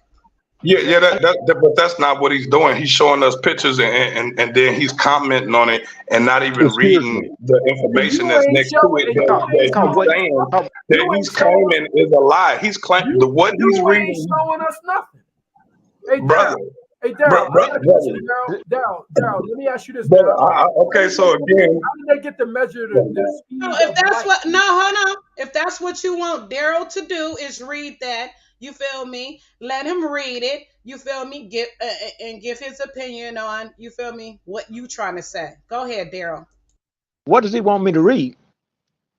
I want you to read the description next to the picture that you just showed us, because you started commenting on it, but you didn't read none of the information that was associated with it. Okay, it said roses are red, violets are blue, colors intrigues artists and physicists too. To physicists, the color of an object or the substance of the object themselves are even in light when they emit or reflect. Let me read that again, because kind of see. Roses are red, violets are blue, colors intrigue artists and physicists too. To the physicists, the colors of the object are not the substance of the object themselves or even the light they emit or reflect. Color is read that part again. Read that part again. Okay, let me say this. Let me say this to you. What you finna read is people who are trying to create a bias. I'm saying, if you don't know how to dissect that for yourself, because once again, this is what you believe. You believe that hue and light is not the same. The first thing I'm trying to get you to understand, that when an object absorbs light, a green leaf, you're going to call it hue. I'm telling you that object has absorbed green light. When you see blue in a plant, that's blue hue, but it's also the blue light. And when you say a black object, that's an object that has absorbed all of the color spectrum. That's the part that you don't want to let go, because what it is, you're going on what they told you. They're going to tell you that they don't want you to see hue and light. You see hue and light as the same, you start connecting the dots. And what it is, you want me to believe what they're saying without me thinking for myself. I understand that they have an agenda, an objective to keep me in that reality. And I broke free from it. I understand how they keep their world in place by making me believe that white is this, and I actually show you that white is a dark color. They never want you to understand that black is actually light. Let me say that again. They never want you, brother, to understand that black is light, because it starts having a value then. And their whole thing was to devalue that in your mind. You think they're gonna come along and put this in a book? Okay, black is really light, and it's the first essence of everything that's created. You think they're gonna put that in a book? Since day one, they've been feeding us a steady diet of something so we could self-reject ourselves. But let me say, since day one, we've been here. They've been working on us to make us create self-hatred, because they understand bioluminescence and biophotons. They understand that we have this internal light that they never want us to turn into. So yes, I can read the book, and when I read the book, see what the white man said? He said that ain't the same. You a black nigga, and you can't tell me no different. That's what you're saying. Well, no, that's not the case. I'm saying, like, if you're dealing with science, then you're talking about experimentation, documentation, and observation. So I'm saying, can you show us an experiment where black is radiating this light that you're saying? That's all I'm asking. Yes, I can show you. Yes, I can show you. If you can't show us. Yes, I can. But let me show you. You said I can't show you. Hold on, Daryl. Yo, hey, Laurel, can you show us something? I can show you the exact opposite of what he's saying. Brother, I can show you the exact opposite. Any a person who's been in fourth grade science has had experiments with light and prism. At least I did. And I've actually used this experiment and shine white light through prisms and watch it reflect light. Was it a flashlight? And a badge? Man, so again, I've actually done this experiment on my own. This is a simple experiment that anybody can Google. You can put it up on YouTube, anything of that nature. And none of these people are associated with the agenda. You see what I'm saying? They're just showing you, brother, hold on. They're just showing you the documentation and the data from the observation. That's all. So when you're talking about science, experimentation, documentation, and observation is key. So with that being said, is there an experiment that you can show us where black is radiating this light and not absorbing the light? Can you show us that? Yes, I can. Yes, I can. Show us that. Okay, what you're asking me to do is show you black, a object that is asking you to show, not talk. Okay, this is what you're asking me. I'm going to show you. But here's the thing. What you're asking me to do, I have to show you through what's called deductive reasoning. If I go back to, if you ask me to show you an object that is radiating blue light, I will show you a blue object. If you ask me to show you an object that is radiating red light, I will show you a red object in nature. If you ask me to show you an object that is radiating green light, I will show you a green object in nature. If you're asking me to show you black radiation, I will show you a black. If you ask me to show you a object that has absorbed all of the color, I will show you a black object. Red shows red, green shows green, blue shows blue. But when they all come together, it's going to show a black object. That you're asking me to show you something that you can see yourself. When you're looking at a black object, you're looking at an object that has combined all of the color together, like right here. Let me show you again. I'm gonna show you the picture again so you can see it. So it's not me. Right. You talking about the that's pigment. That's not light. What I see right now, you can stay where you are. You're gonna be left behind. You can stay where you are. I understand the truth. Trying to get you to understand the truth, you just can't let go. Because once again, if you want to stay there, you can stay there. But what I'm trying to get my people to understand the truth. Can you just simply show us an experiment? You don't even have to do it. You don't have to do it. You can show us an experiment of someone else doing it. All we want to see is an experiment where black is radiating this light that breaks down into the 7 colors. Hold on. I'm not talking about pigments and chemicals. When you're talking about an object, like when you say a blue object, it's absorbing all of the colors except for the blue, which is the reason why you see blue. That's the reason why you see blue, because it's not absorbing the blue. When you look up in the sky and you see the blue sky, that's because all of the colors are being absorbed into the atmosphere, into the earth, and the blue is the one that has the trouble of being absorbed, which is the reason why you see it. Can I ask you a question about that? Can I ask you a question about that? Hold on. So again, all I want is to see an experiment, because through an experiment, I can do my own observations. I could do my own documentations. You know what I'm saying? To come to deductive reasoning, like you just said. But you just telling me it's not enough. When you're dealing with science, it is not based on what you're saying. It's about what you can prove in a repeatable demonstrations. That's all. Now, what you're reading clearly says chemicals. It's talking about chemicals and pigment. It's not talking about photons. When you read that, we didn't hear photons one time, not one time. So again, all I'm asking you for is an experiment that shows black radiating all of the colors without chemical, without pigment. That's it. That's all I'm asking you. What you're not understanding is that when light slows down, it becomes a pigment. What it is, you want me to catch light. Light slows down the same way light can become a sound, it becomes matter. When you're looking at a black object, you're looking at white light that is slowed down to become a pigment. Reverse engineering allows you to reverse the process. So I'm gonna show you once again. Here's the color. This is the primary color of light. Now, if you do reverse engineering, they will reverse that black. It will reverse that back into these colors right here: cyan, magenta, cyan, and yellow. Those 3 colors, you get a magenta color, a cyan color, and a yellow color. Put them together, you're going to come out with a black radiating object. What you want to believe is, or what you keep believing is, you keep believing what they told you. They told you that.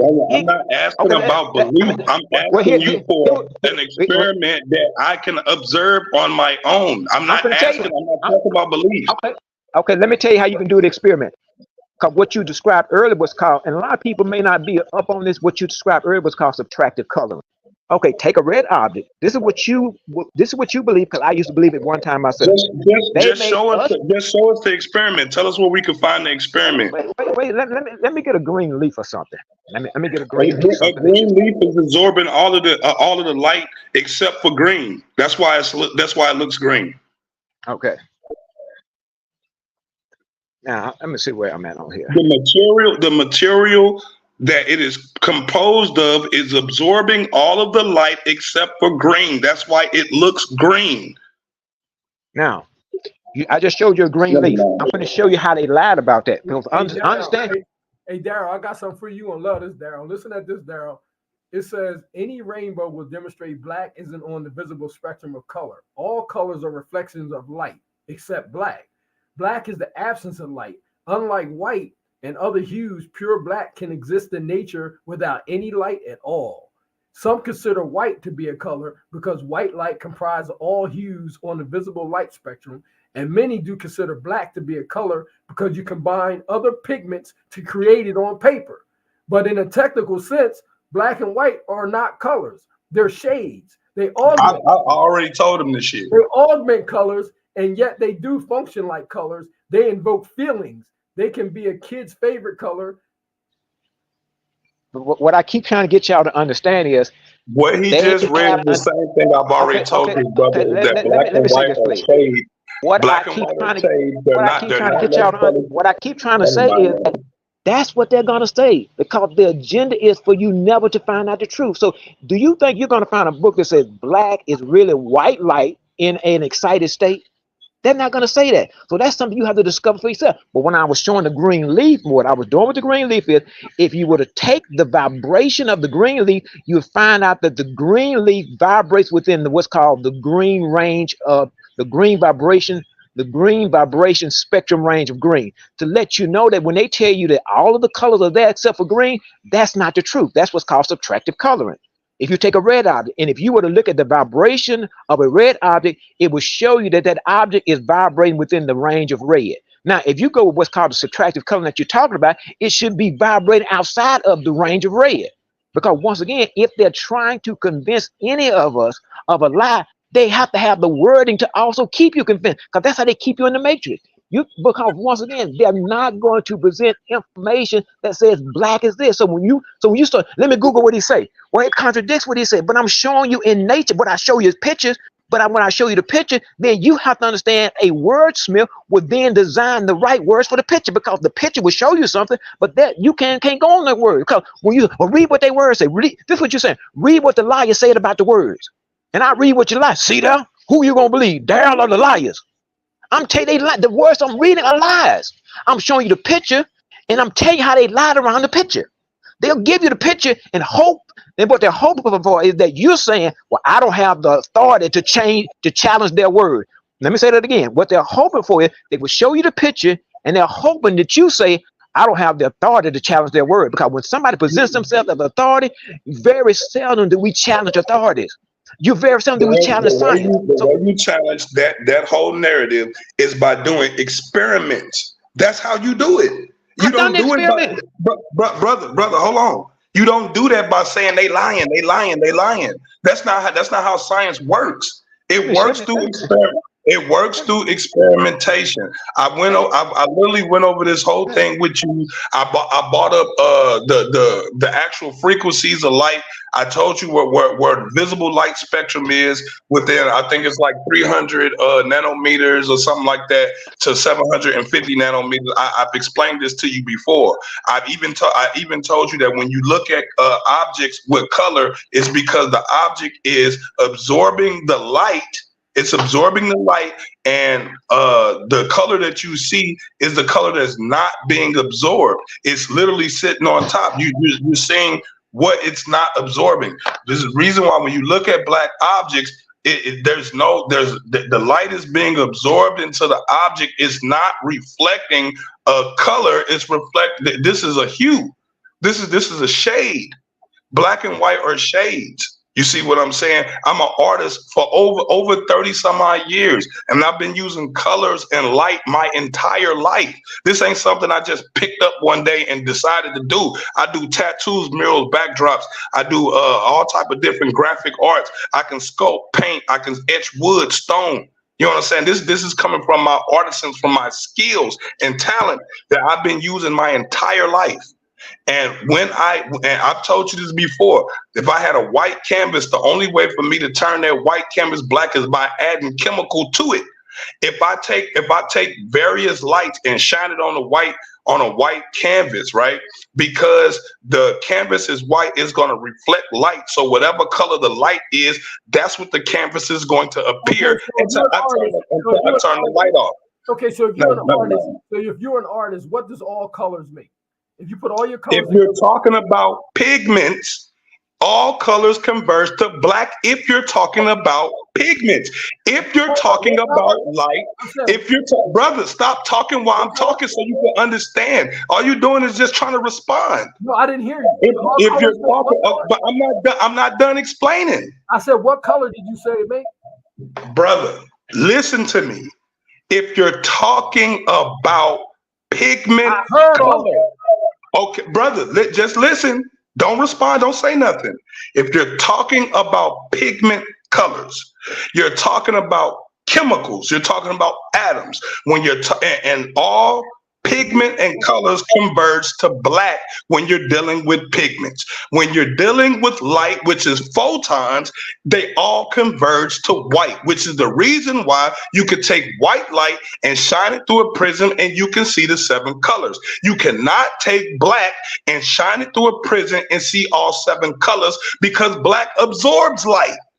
Bruh, I mean, fuck. You know what? Go ahead, man. Did y'all just hear what he said? He just said that if you take all the colors and put them on a canvas, it's going to be black. Pigments.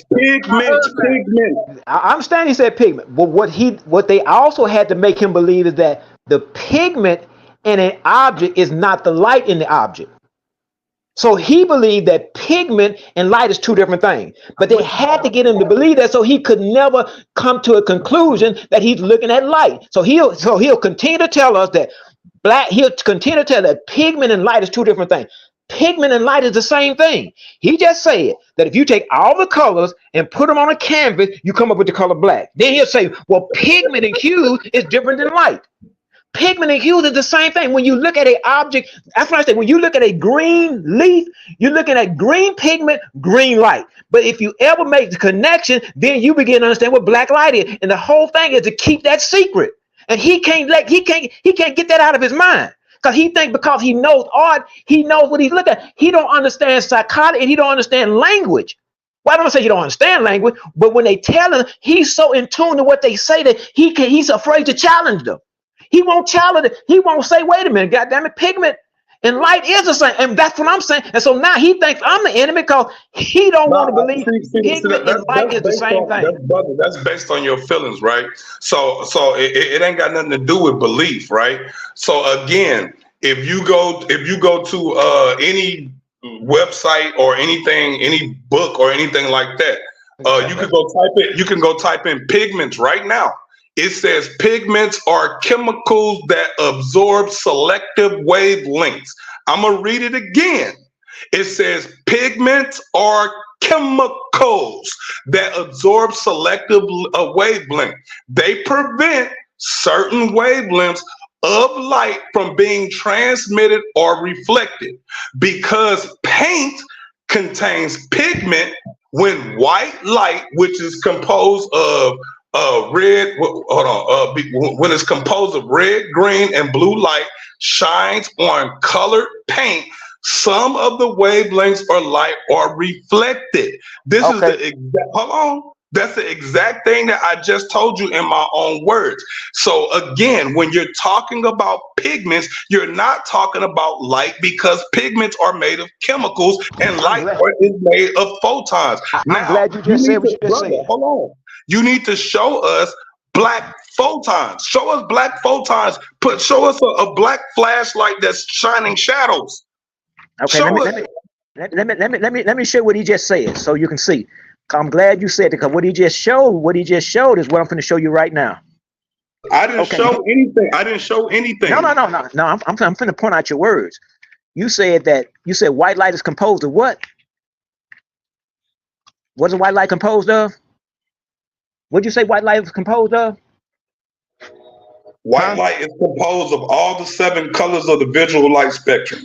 Okay, let me show you this. Let me show you what they're showing you right here. They're showing you a make-believe projector. And then what they're showing you this make-believe projector, they're showing you red, green, and blue, and they're showing you that red, green, and blue is producing that white light.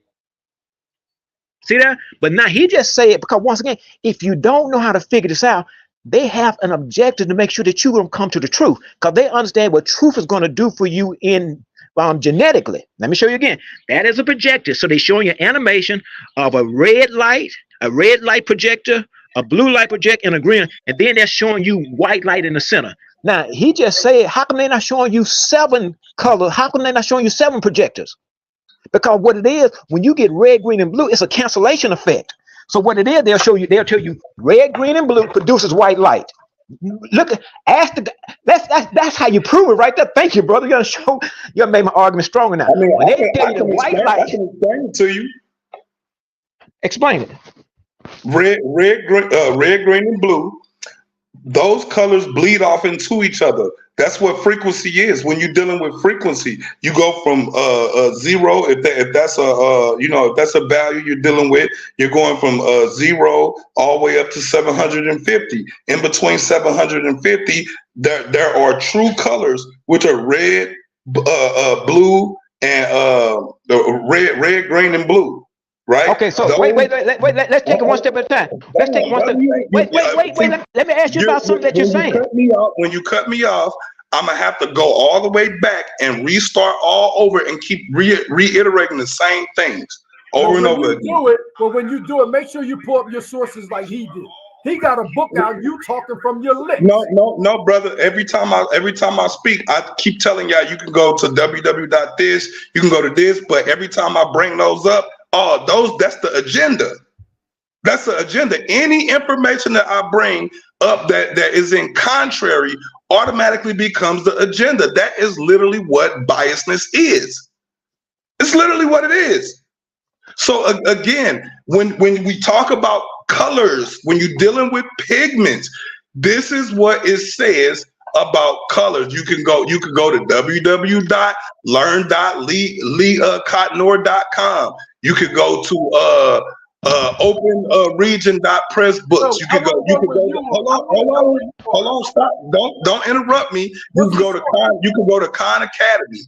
You could go to Adobe. You could go to adobe.com. You could go to the University of Vermont, the physics of colors. You could go outside.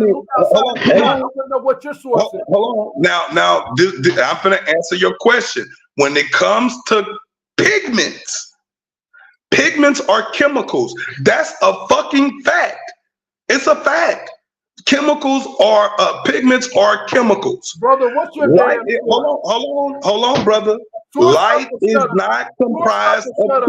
Brother, light is not. Stop interrupting me, because I'm gonna have to keep starting over. I don't care. Brother, stop. Why don't you just stop? Why don't you just have some decorum, brother? No, never mind, man. Like y'all fanatical, brother.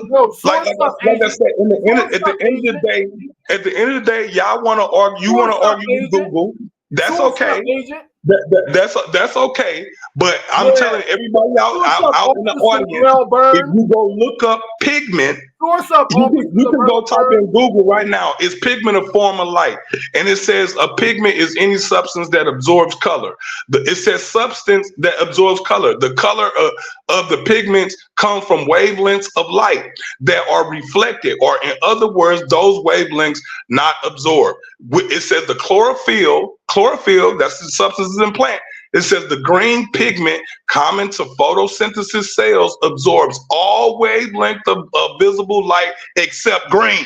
which it reflects, which is what I told you earlier before I ever read this shit off of Google. I told you the reason why that leaf is green is because it's absorbing all of the white light, and the only one that's not being absorbed is the green, which makes it appears green.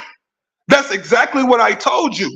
That's exactly what I said. Now, this is the difference between knowing a subject and postulating a subject.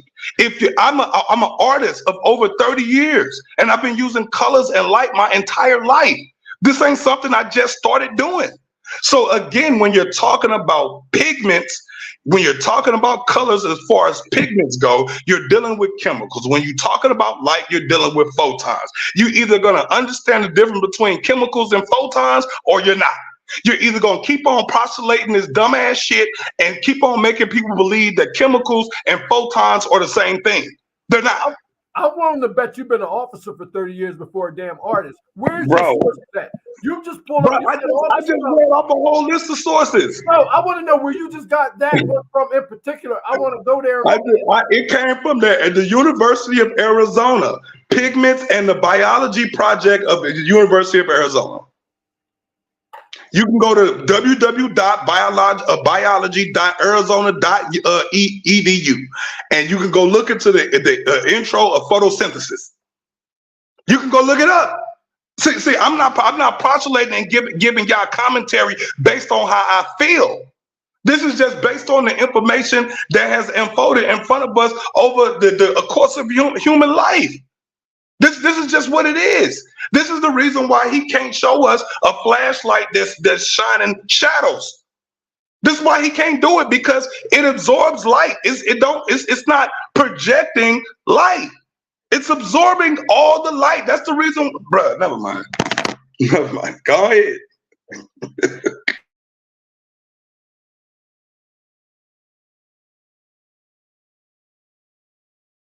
Look, in the end, if y'all don't understand the difference between chemicals and photons, I don't know what to tell you.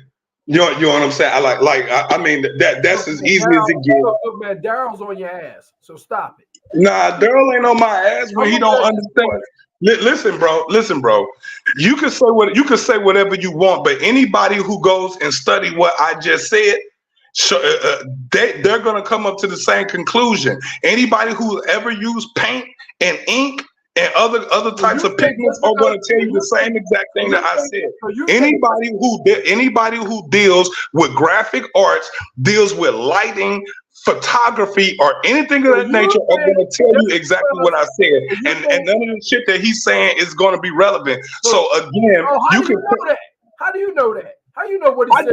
I just told you that I'm an artist of over 30 years. I've been using this shit my whole life. So just because you put a few tattoos on the officers, no, not just a few tattoos. Hold on, not just a few tattoos, thousands of tattoos. Not just one painting, thousands of paintings. Not one drawing, thousands of drawings. Not just one graphic art piece, thousands of the graphic art pieces.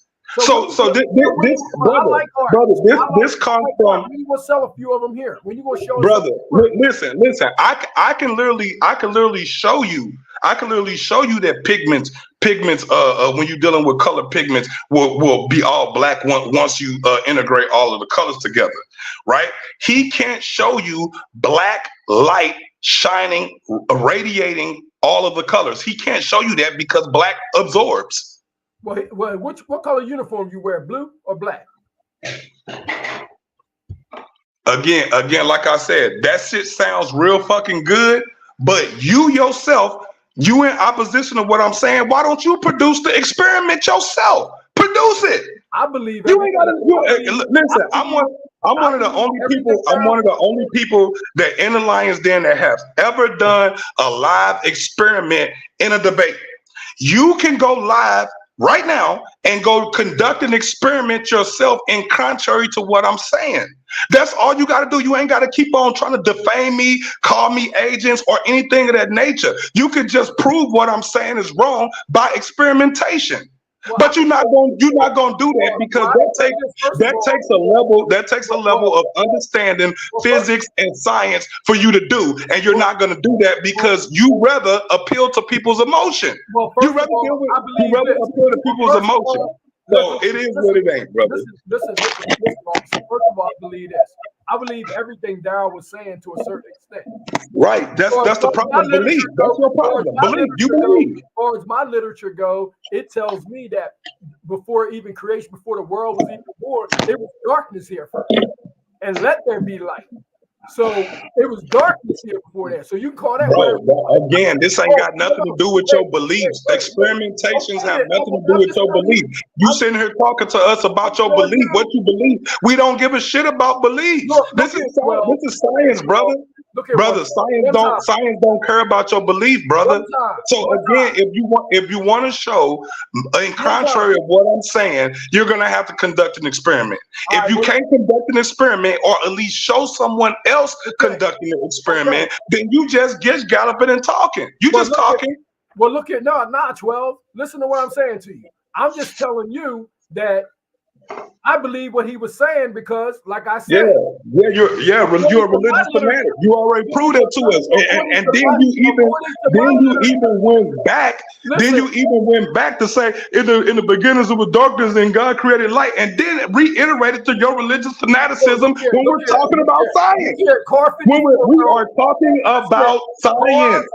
We're talking about science, brother. And when you talk about science, it ain't got nothing to do with your belief. Well, listen, it has absolutely nothing to do with your belief. When you're dealing with science, you're dealing with experimentation, documentation, and data. That's what you're dealing with. You're not dealing with what you believe or what you feel.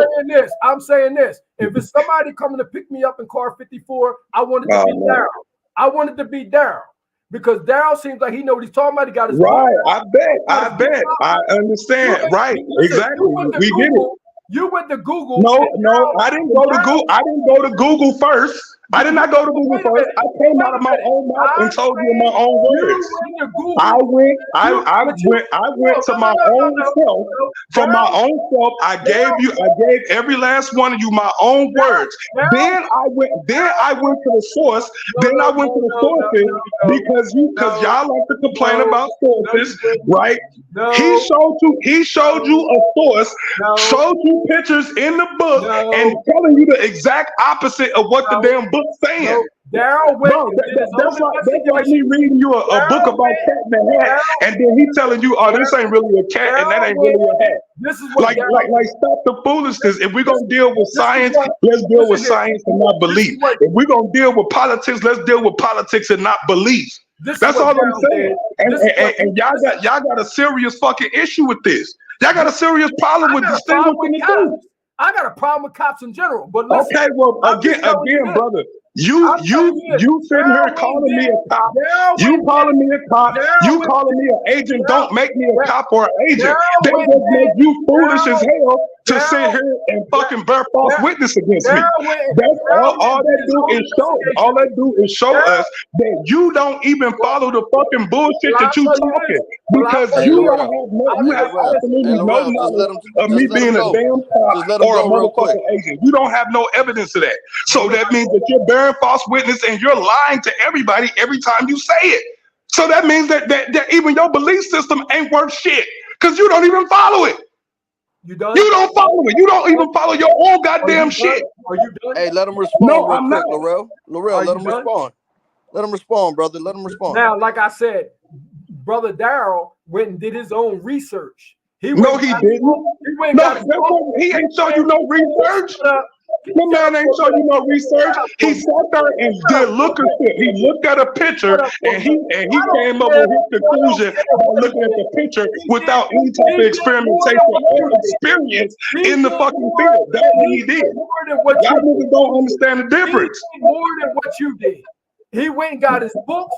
He did his deductive reasoning. He came to his own conclusion. Nigga, that ain't deductive reasoning. But that's not the never mind. Go ahead. The man showed colors, man. He ain't show no science. He ain't show nothing. He showed colors. He didn't show shit. He came to his He showed us pictures. He showed us pictures. Look at you. Some colors. He showed us pictures. And then if I had not asked the nigga to read the damn description next to the pictures, y'all would have fucking believed the bullshit. As soon as he read it, he said pigments. That was the first thing that came out of his mouth when he read the damn description. Pigments, which was the same shit that I kept saying. Nah, you ain't lying. Nah, you ain't lying. And disagree with your Google. I kept saying the same shit. So he was cutting his own self every time he opened his mouth. But then you got fanatics that are engaged through emotional attachments to, you know what I'm saying? They're reactionary to emotions.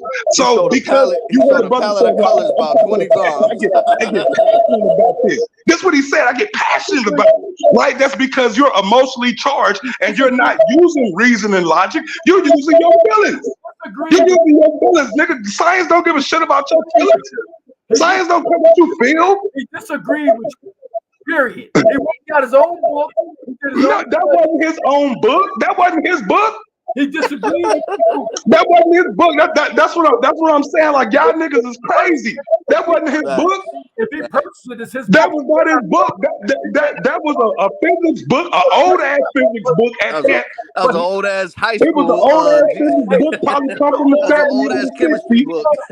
You know what I'm saying? And when he read the motherfucker, you niggas believe the shit because y'all niggas are fucking racist. Yeah. Y'all racist and you believe in identity politics. No, I believe That's why you niggas identify as black.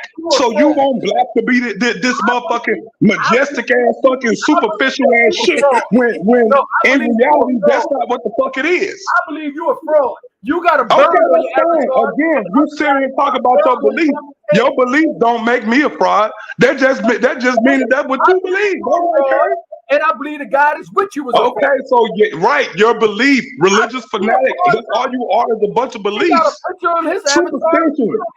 You a superstitious believer, bro. No, like that. Science don't care about what you believe. That's the reason why I keep on asking for experiments. Show me an experiment. Just stop. You can just stop. Like even right now. Right now, you doing all of this demonstration right here.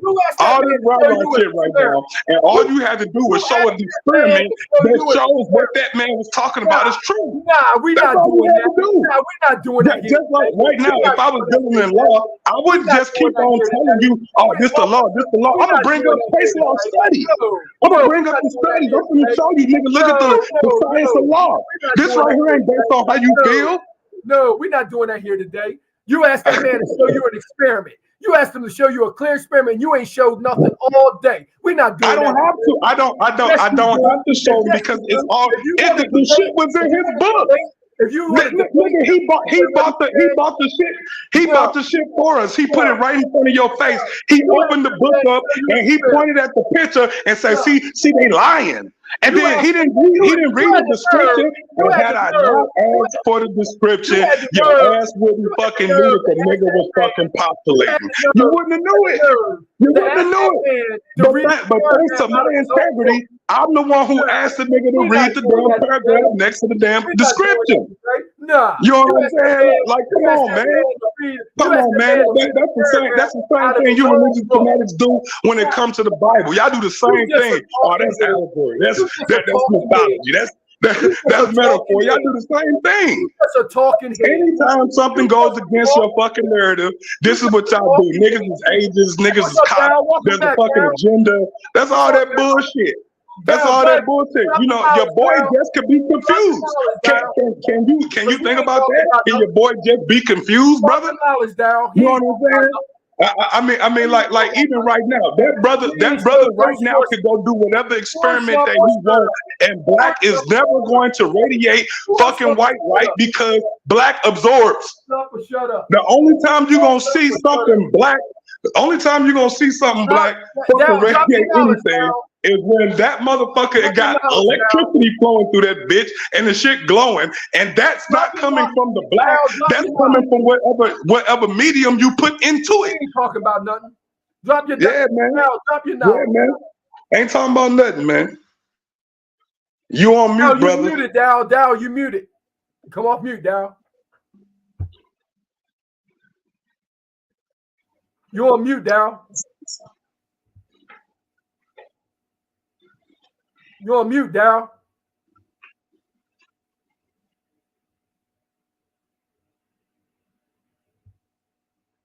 Oh. Something wrong with your phone? Oh, okay. Well, he ain't here anyway. He done went somewhere else with all them damn lies. He wasn't doing nothing but lying anyway. But I heard what you were saying, though, brother, about the color. I heard what you were saying. It was making sense too. He was waiting for you to go back to that pigment thing. He wanted to deal with all pigment. But I knew you was waiting for it. I knew you was waiting for it. And then when we asked him, well, what are all colors? When you put all the colors together, what color does it make? He said black. He said black. Out of his own mouth. Out of his own mouth, brother. You might have to go back out and come back in, brother, because I wanted to hear that information about that rainbow. Yeah, the rainbow thing that you showed that had the black in the beginning. I want to see that.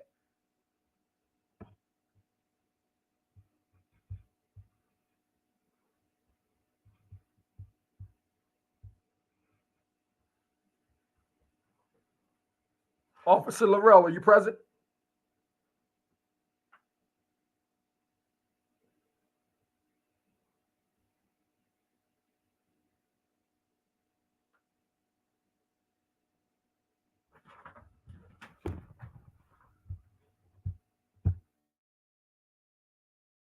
Yes, it's Kareem. It was a wonderful time. We didn't get hardly off into all of the discussions that I really wanted to get off into, because again, soon as they bring in their beliefs and their religious fanaticism, it always derail whatever conversation discussion is happening. I hate it's like that, but you know what I'm saying. That's the conditioning that our people have when they exalt everything above reality. That's just how that shit works, man. And I hate that it's like that.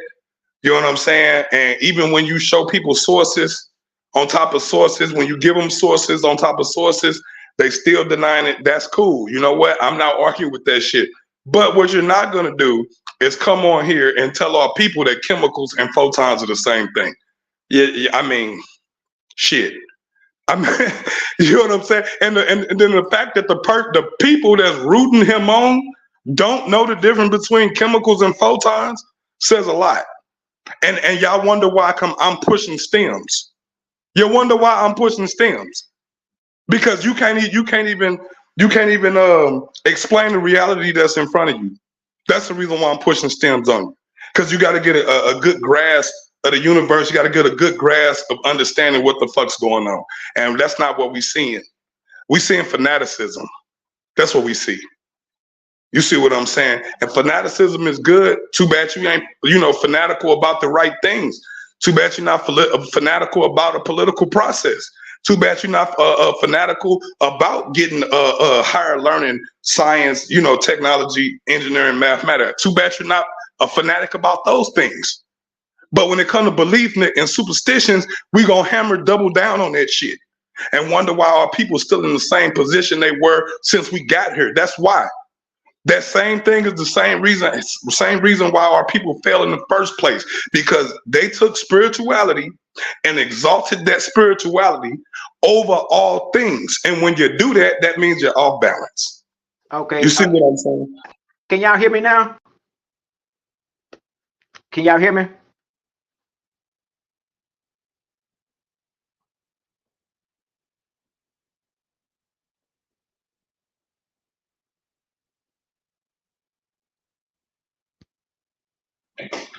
Yep.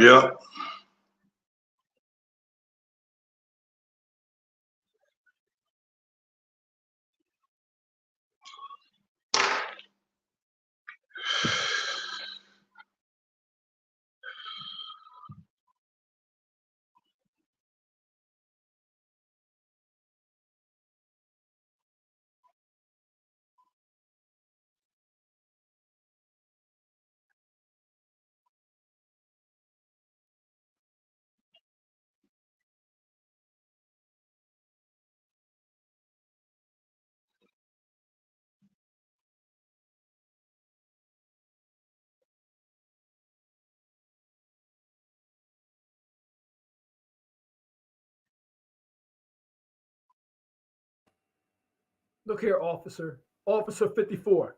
Can y'all hear me? Yeah, I can hear you now. Okay. Let me show you this picture right here. Hold on, Dow. Before you continue, we gotta make sure this brother ain't wired. Okay? Because I believe he's recording you, brother. I'm gonna show you another picture of black light. I'm gonna show you a picture of another black. I'm gonna show you the book I'm looking at first. Okay. Another physics book. Now, what you're looking at is this projector right here, projecting light. And if you look at the colors on that rainbow right there, I see red, orange, yellow. See that black color right there at the end of it? Yeah. You see, let me get something smaller that can point to it. So, because once again, they're going to make sure that their words do not match up with the picture. Okay, right here is red, yellow, green, blue. You see that big black line right there? That's the black light. Once again, this is a projector projecting light on the screen. And so these are the colors of the rainbow. Red, orange, yellow, green, blue, purple, and that black spot right there. And if you go on down, you'll start seeing there's another black spot there. But what you don't see is white. Because once again, what you're looking at, the rainbow is consisted of red, orange, yellow, green, blue, purple, but you cannot see the black unless it's against a certain background. Let me show you the picture again. This is light being projected. This is the projector right there. All those right there are light being projected. And when it hits this background, once again, red, yellow, green, blue, purple, and that spot right there where my knife is pointing at, that is the black light. That's black right there? Huh? That's black? That's black. I don't know if it's a good picture. Yeah. Yeah, I can see it. I can see it now. You see that black spot right there? Once again, red, orange, yellow, green, and they got them small. But if you were to go down this way, it fades out because once again, whenever they're presenting this information, they're going to make sure it's somewhat obscure so that you don't see it. But once again, this is a different physics book. Physics right there. Opening the book up, and this is light right here. White light right here. It's a diffractions of white light in a diffracting gathering. Red, yellow, orange, green, blue, and that spot right there, that big spot of black. But what it is, that's different shades of black. But what you're looking at right there is black light. Let me see if there's some more pictures in here. Wow. That's called lookership, brother. Where's your sources at, brother? Let them cook. I don't need no sources. I got over 35. And this is what he's talking about, white light going through a prism. It turns to these colors right here. But at the top of it, they're going to always have a background with all this black, so sometimes you can't see it. But let me see if I got some more pictures where it'll show you. Because if you had a white background, the fucking white light will obscure all of the colors, so you wouldn't be able to see it.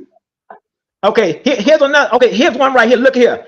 This is white light going through this projector right here. Red, yellow, green, blue, purple. You see that black space in there? You'll think that's a space, but that's the black light coming through there first. So it'd be black, purple, cyan, green, blue, and red.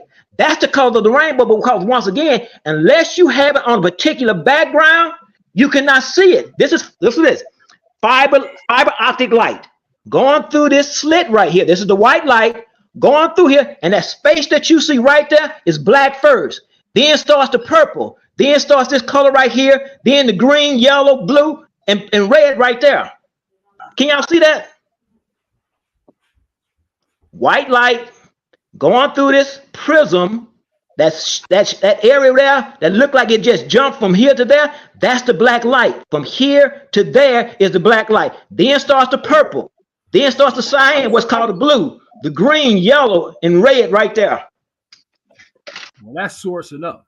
That's what we call sourcing up right now. Let me show you once again. The white light going through here showing you what it is. Black, that black space in there is not a space. That's the black light. Then it turns purple. Then it turns blue, green, yellow, orange, and red. That's the color of your rainbow. But once again, unless that black is against a certain background, you won't see it. That's when you got to have a background right. And now once again, let me show you again. So we can white light right here, right, going through the prism. That space right there. Yeah. See, they make the whole background black so that you won't be able to figure it out. But you should say, well, how come it's jumping from here way down to here? No, that space right in there is the black light. And you see how them little zigzags on there to show you how one is distinguished from the other? Yeah. That's because they go from black to purple to blue, green, yellow, and red. Wow. Well, let's look at the source. Darrell didn't write this book right here. Darrell is just figuring out what they hiding. Right. Fiber optics sending messages of light waves. Fiber optics sending messages of light waves. So that's because once again, they're gonna make you think that pigments and light is different thing. Pigment is the object. Remember, the object captures the light and they call it pigment. Just like there's really no such thing as color. That's another thing designed to confuse you. When you're looking at color in an object, you're looking at light in that object.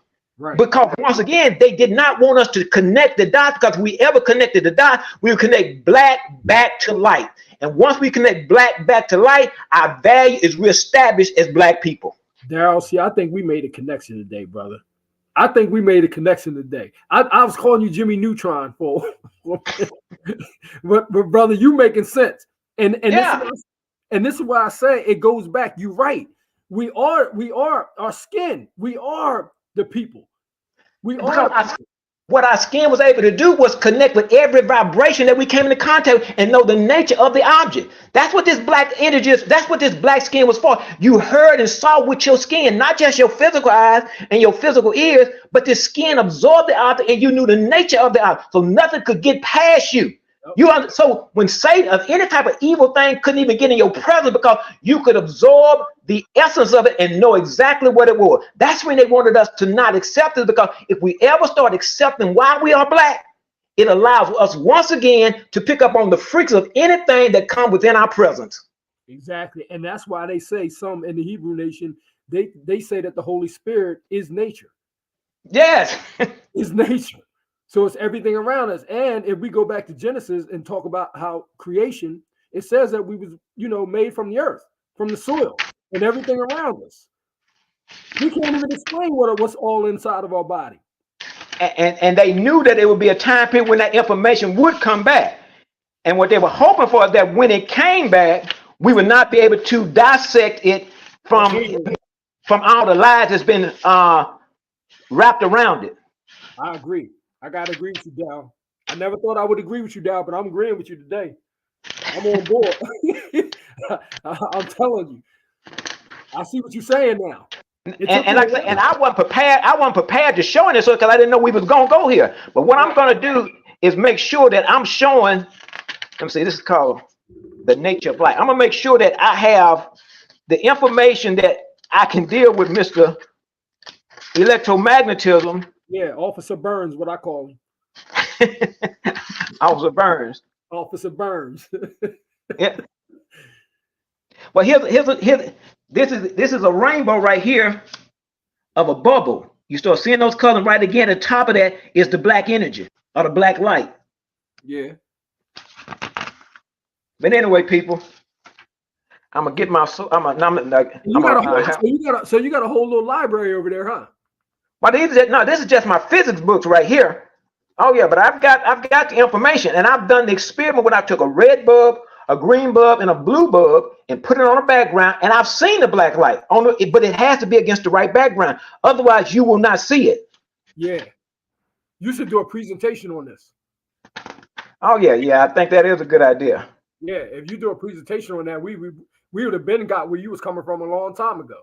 And that's the thing. When once we have been taught wrong, and somebody starts bringing you new information, because it's like saying something is a jumbo shrimp.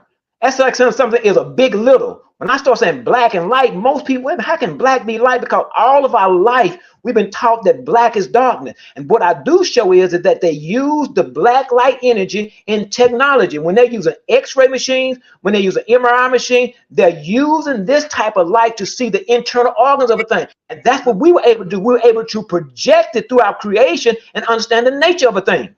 Yeah. See, what I'm saying is they already know it, but what it is, they don't want us to know it. Because they understand that we have it within our capability of using it as they use it technology-wise. We use it organically, and that's what they don't want. Because If we understood, because there's something called an EMP, an electromagnetic pulse, that can fry all of this technology. If we ever get together in unity, we can create that pulse. We just don't know that though. So that's when they have to make sure that they come together and keep us separate, because if we ever understand what our real power is, this world is no longer a threat to us. And not even the bombs and guns that they have. Right. And you know what's funny? I was telling Karima about that EMP last week, because Russia has it. Yes. Russia has it can fry all your electronic systems. You won't be able to launch nothing. And that's what we have the capability of producing organically. And they know that. Like Neo in the Matrix, when he produced, well, he didn't produce, they hit this button and they produced, and it killed all the Sentinels. Because once again, they understand what we're capable of, but they never wanted us to understand it. And so when we did understand, they want to already have the narrative in place to describe what you're looking at. So they say, when you're looking at this, you're looking at darkness. And once again, we did not know how to challenge that. Wow. Yeah, that's impressive information, man. You got to present that. Okay, but anyway, I know we've been on here a while, brothers. I'm taking care of my mom. Go get her straightened up, and I'll talk to you guys at the appointed time. Hey, I got mine with me too. Okay. All right. We'll talk, brother. All right, brother. All right. Peace. Peace. Take care. Thank you, Karima.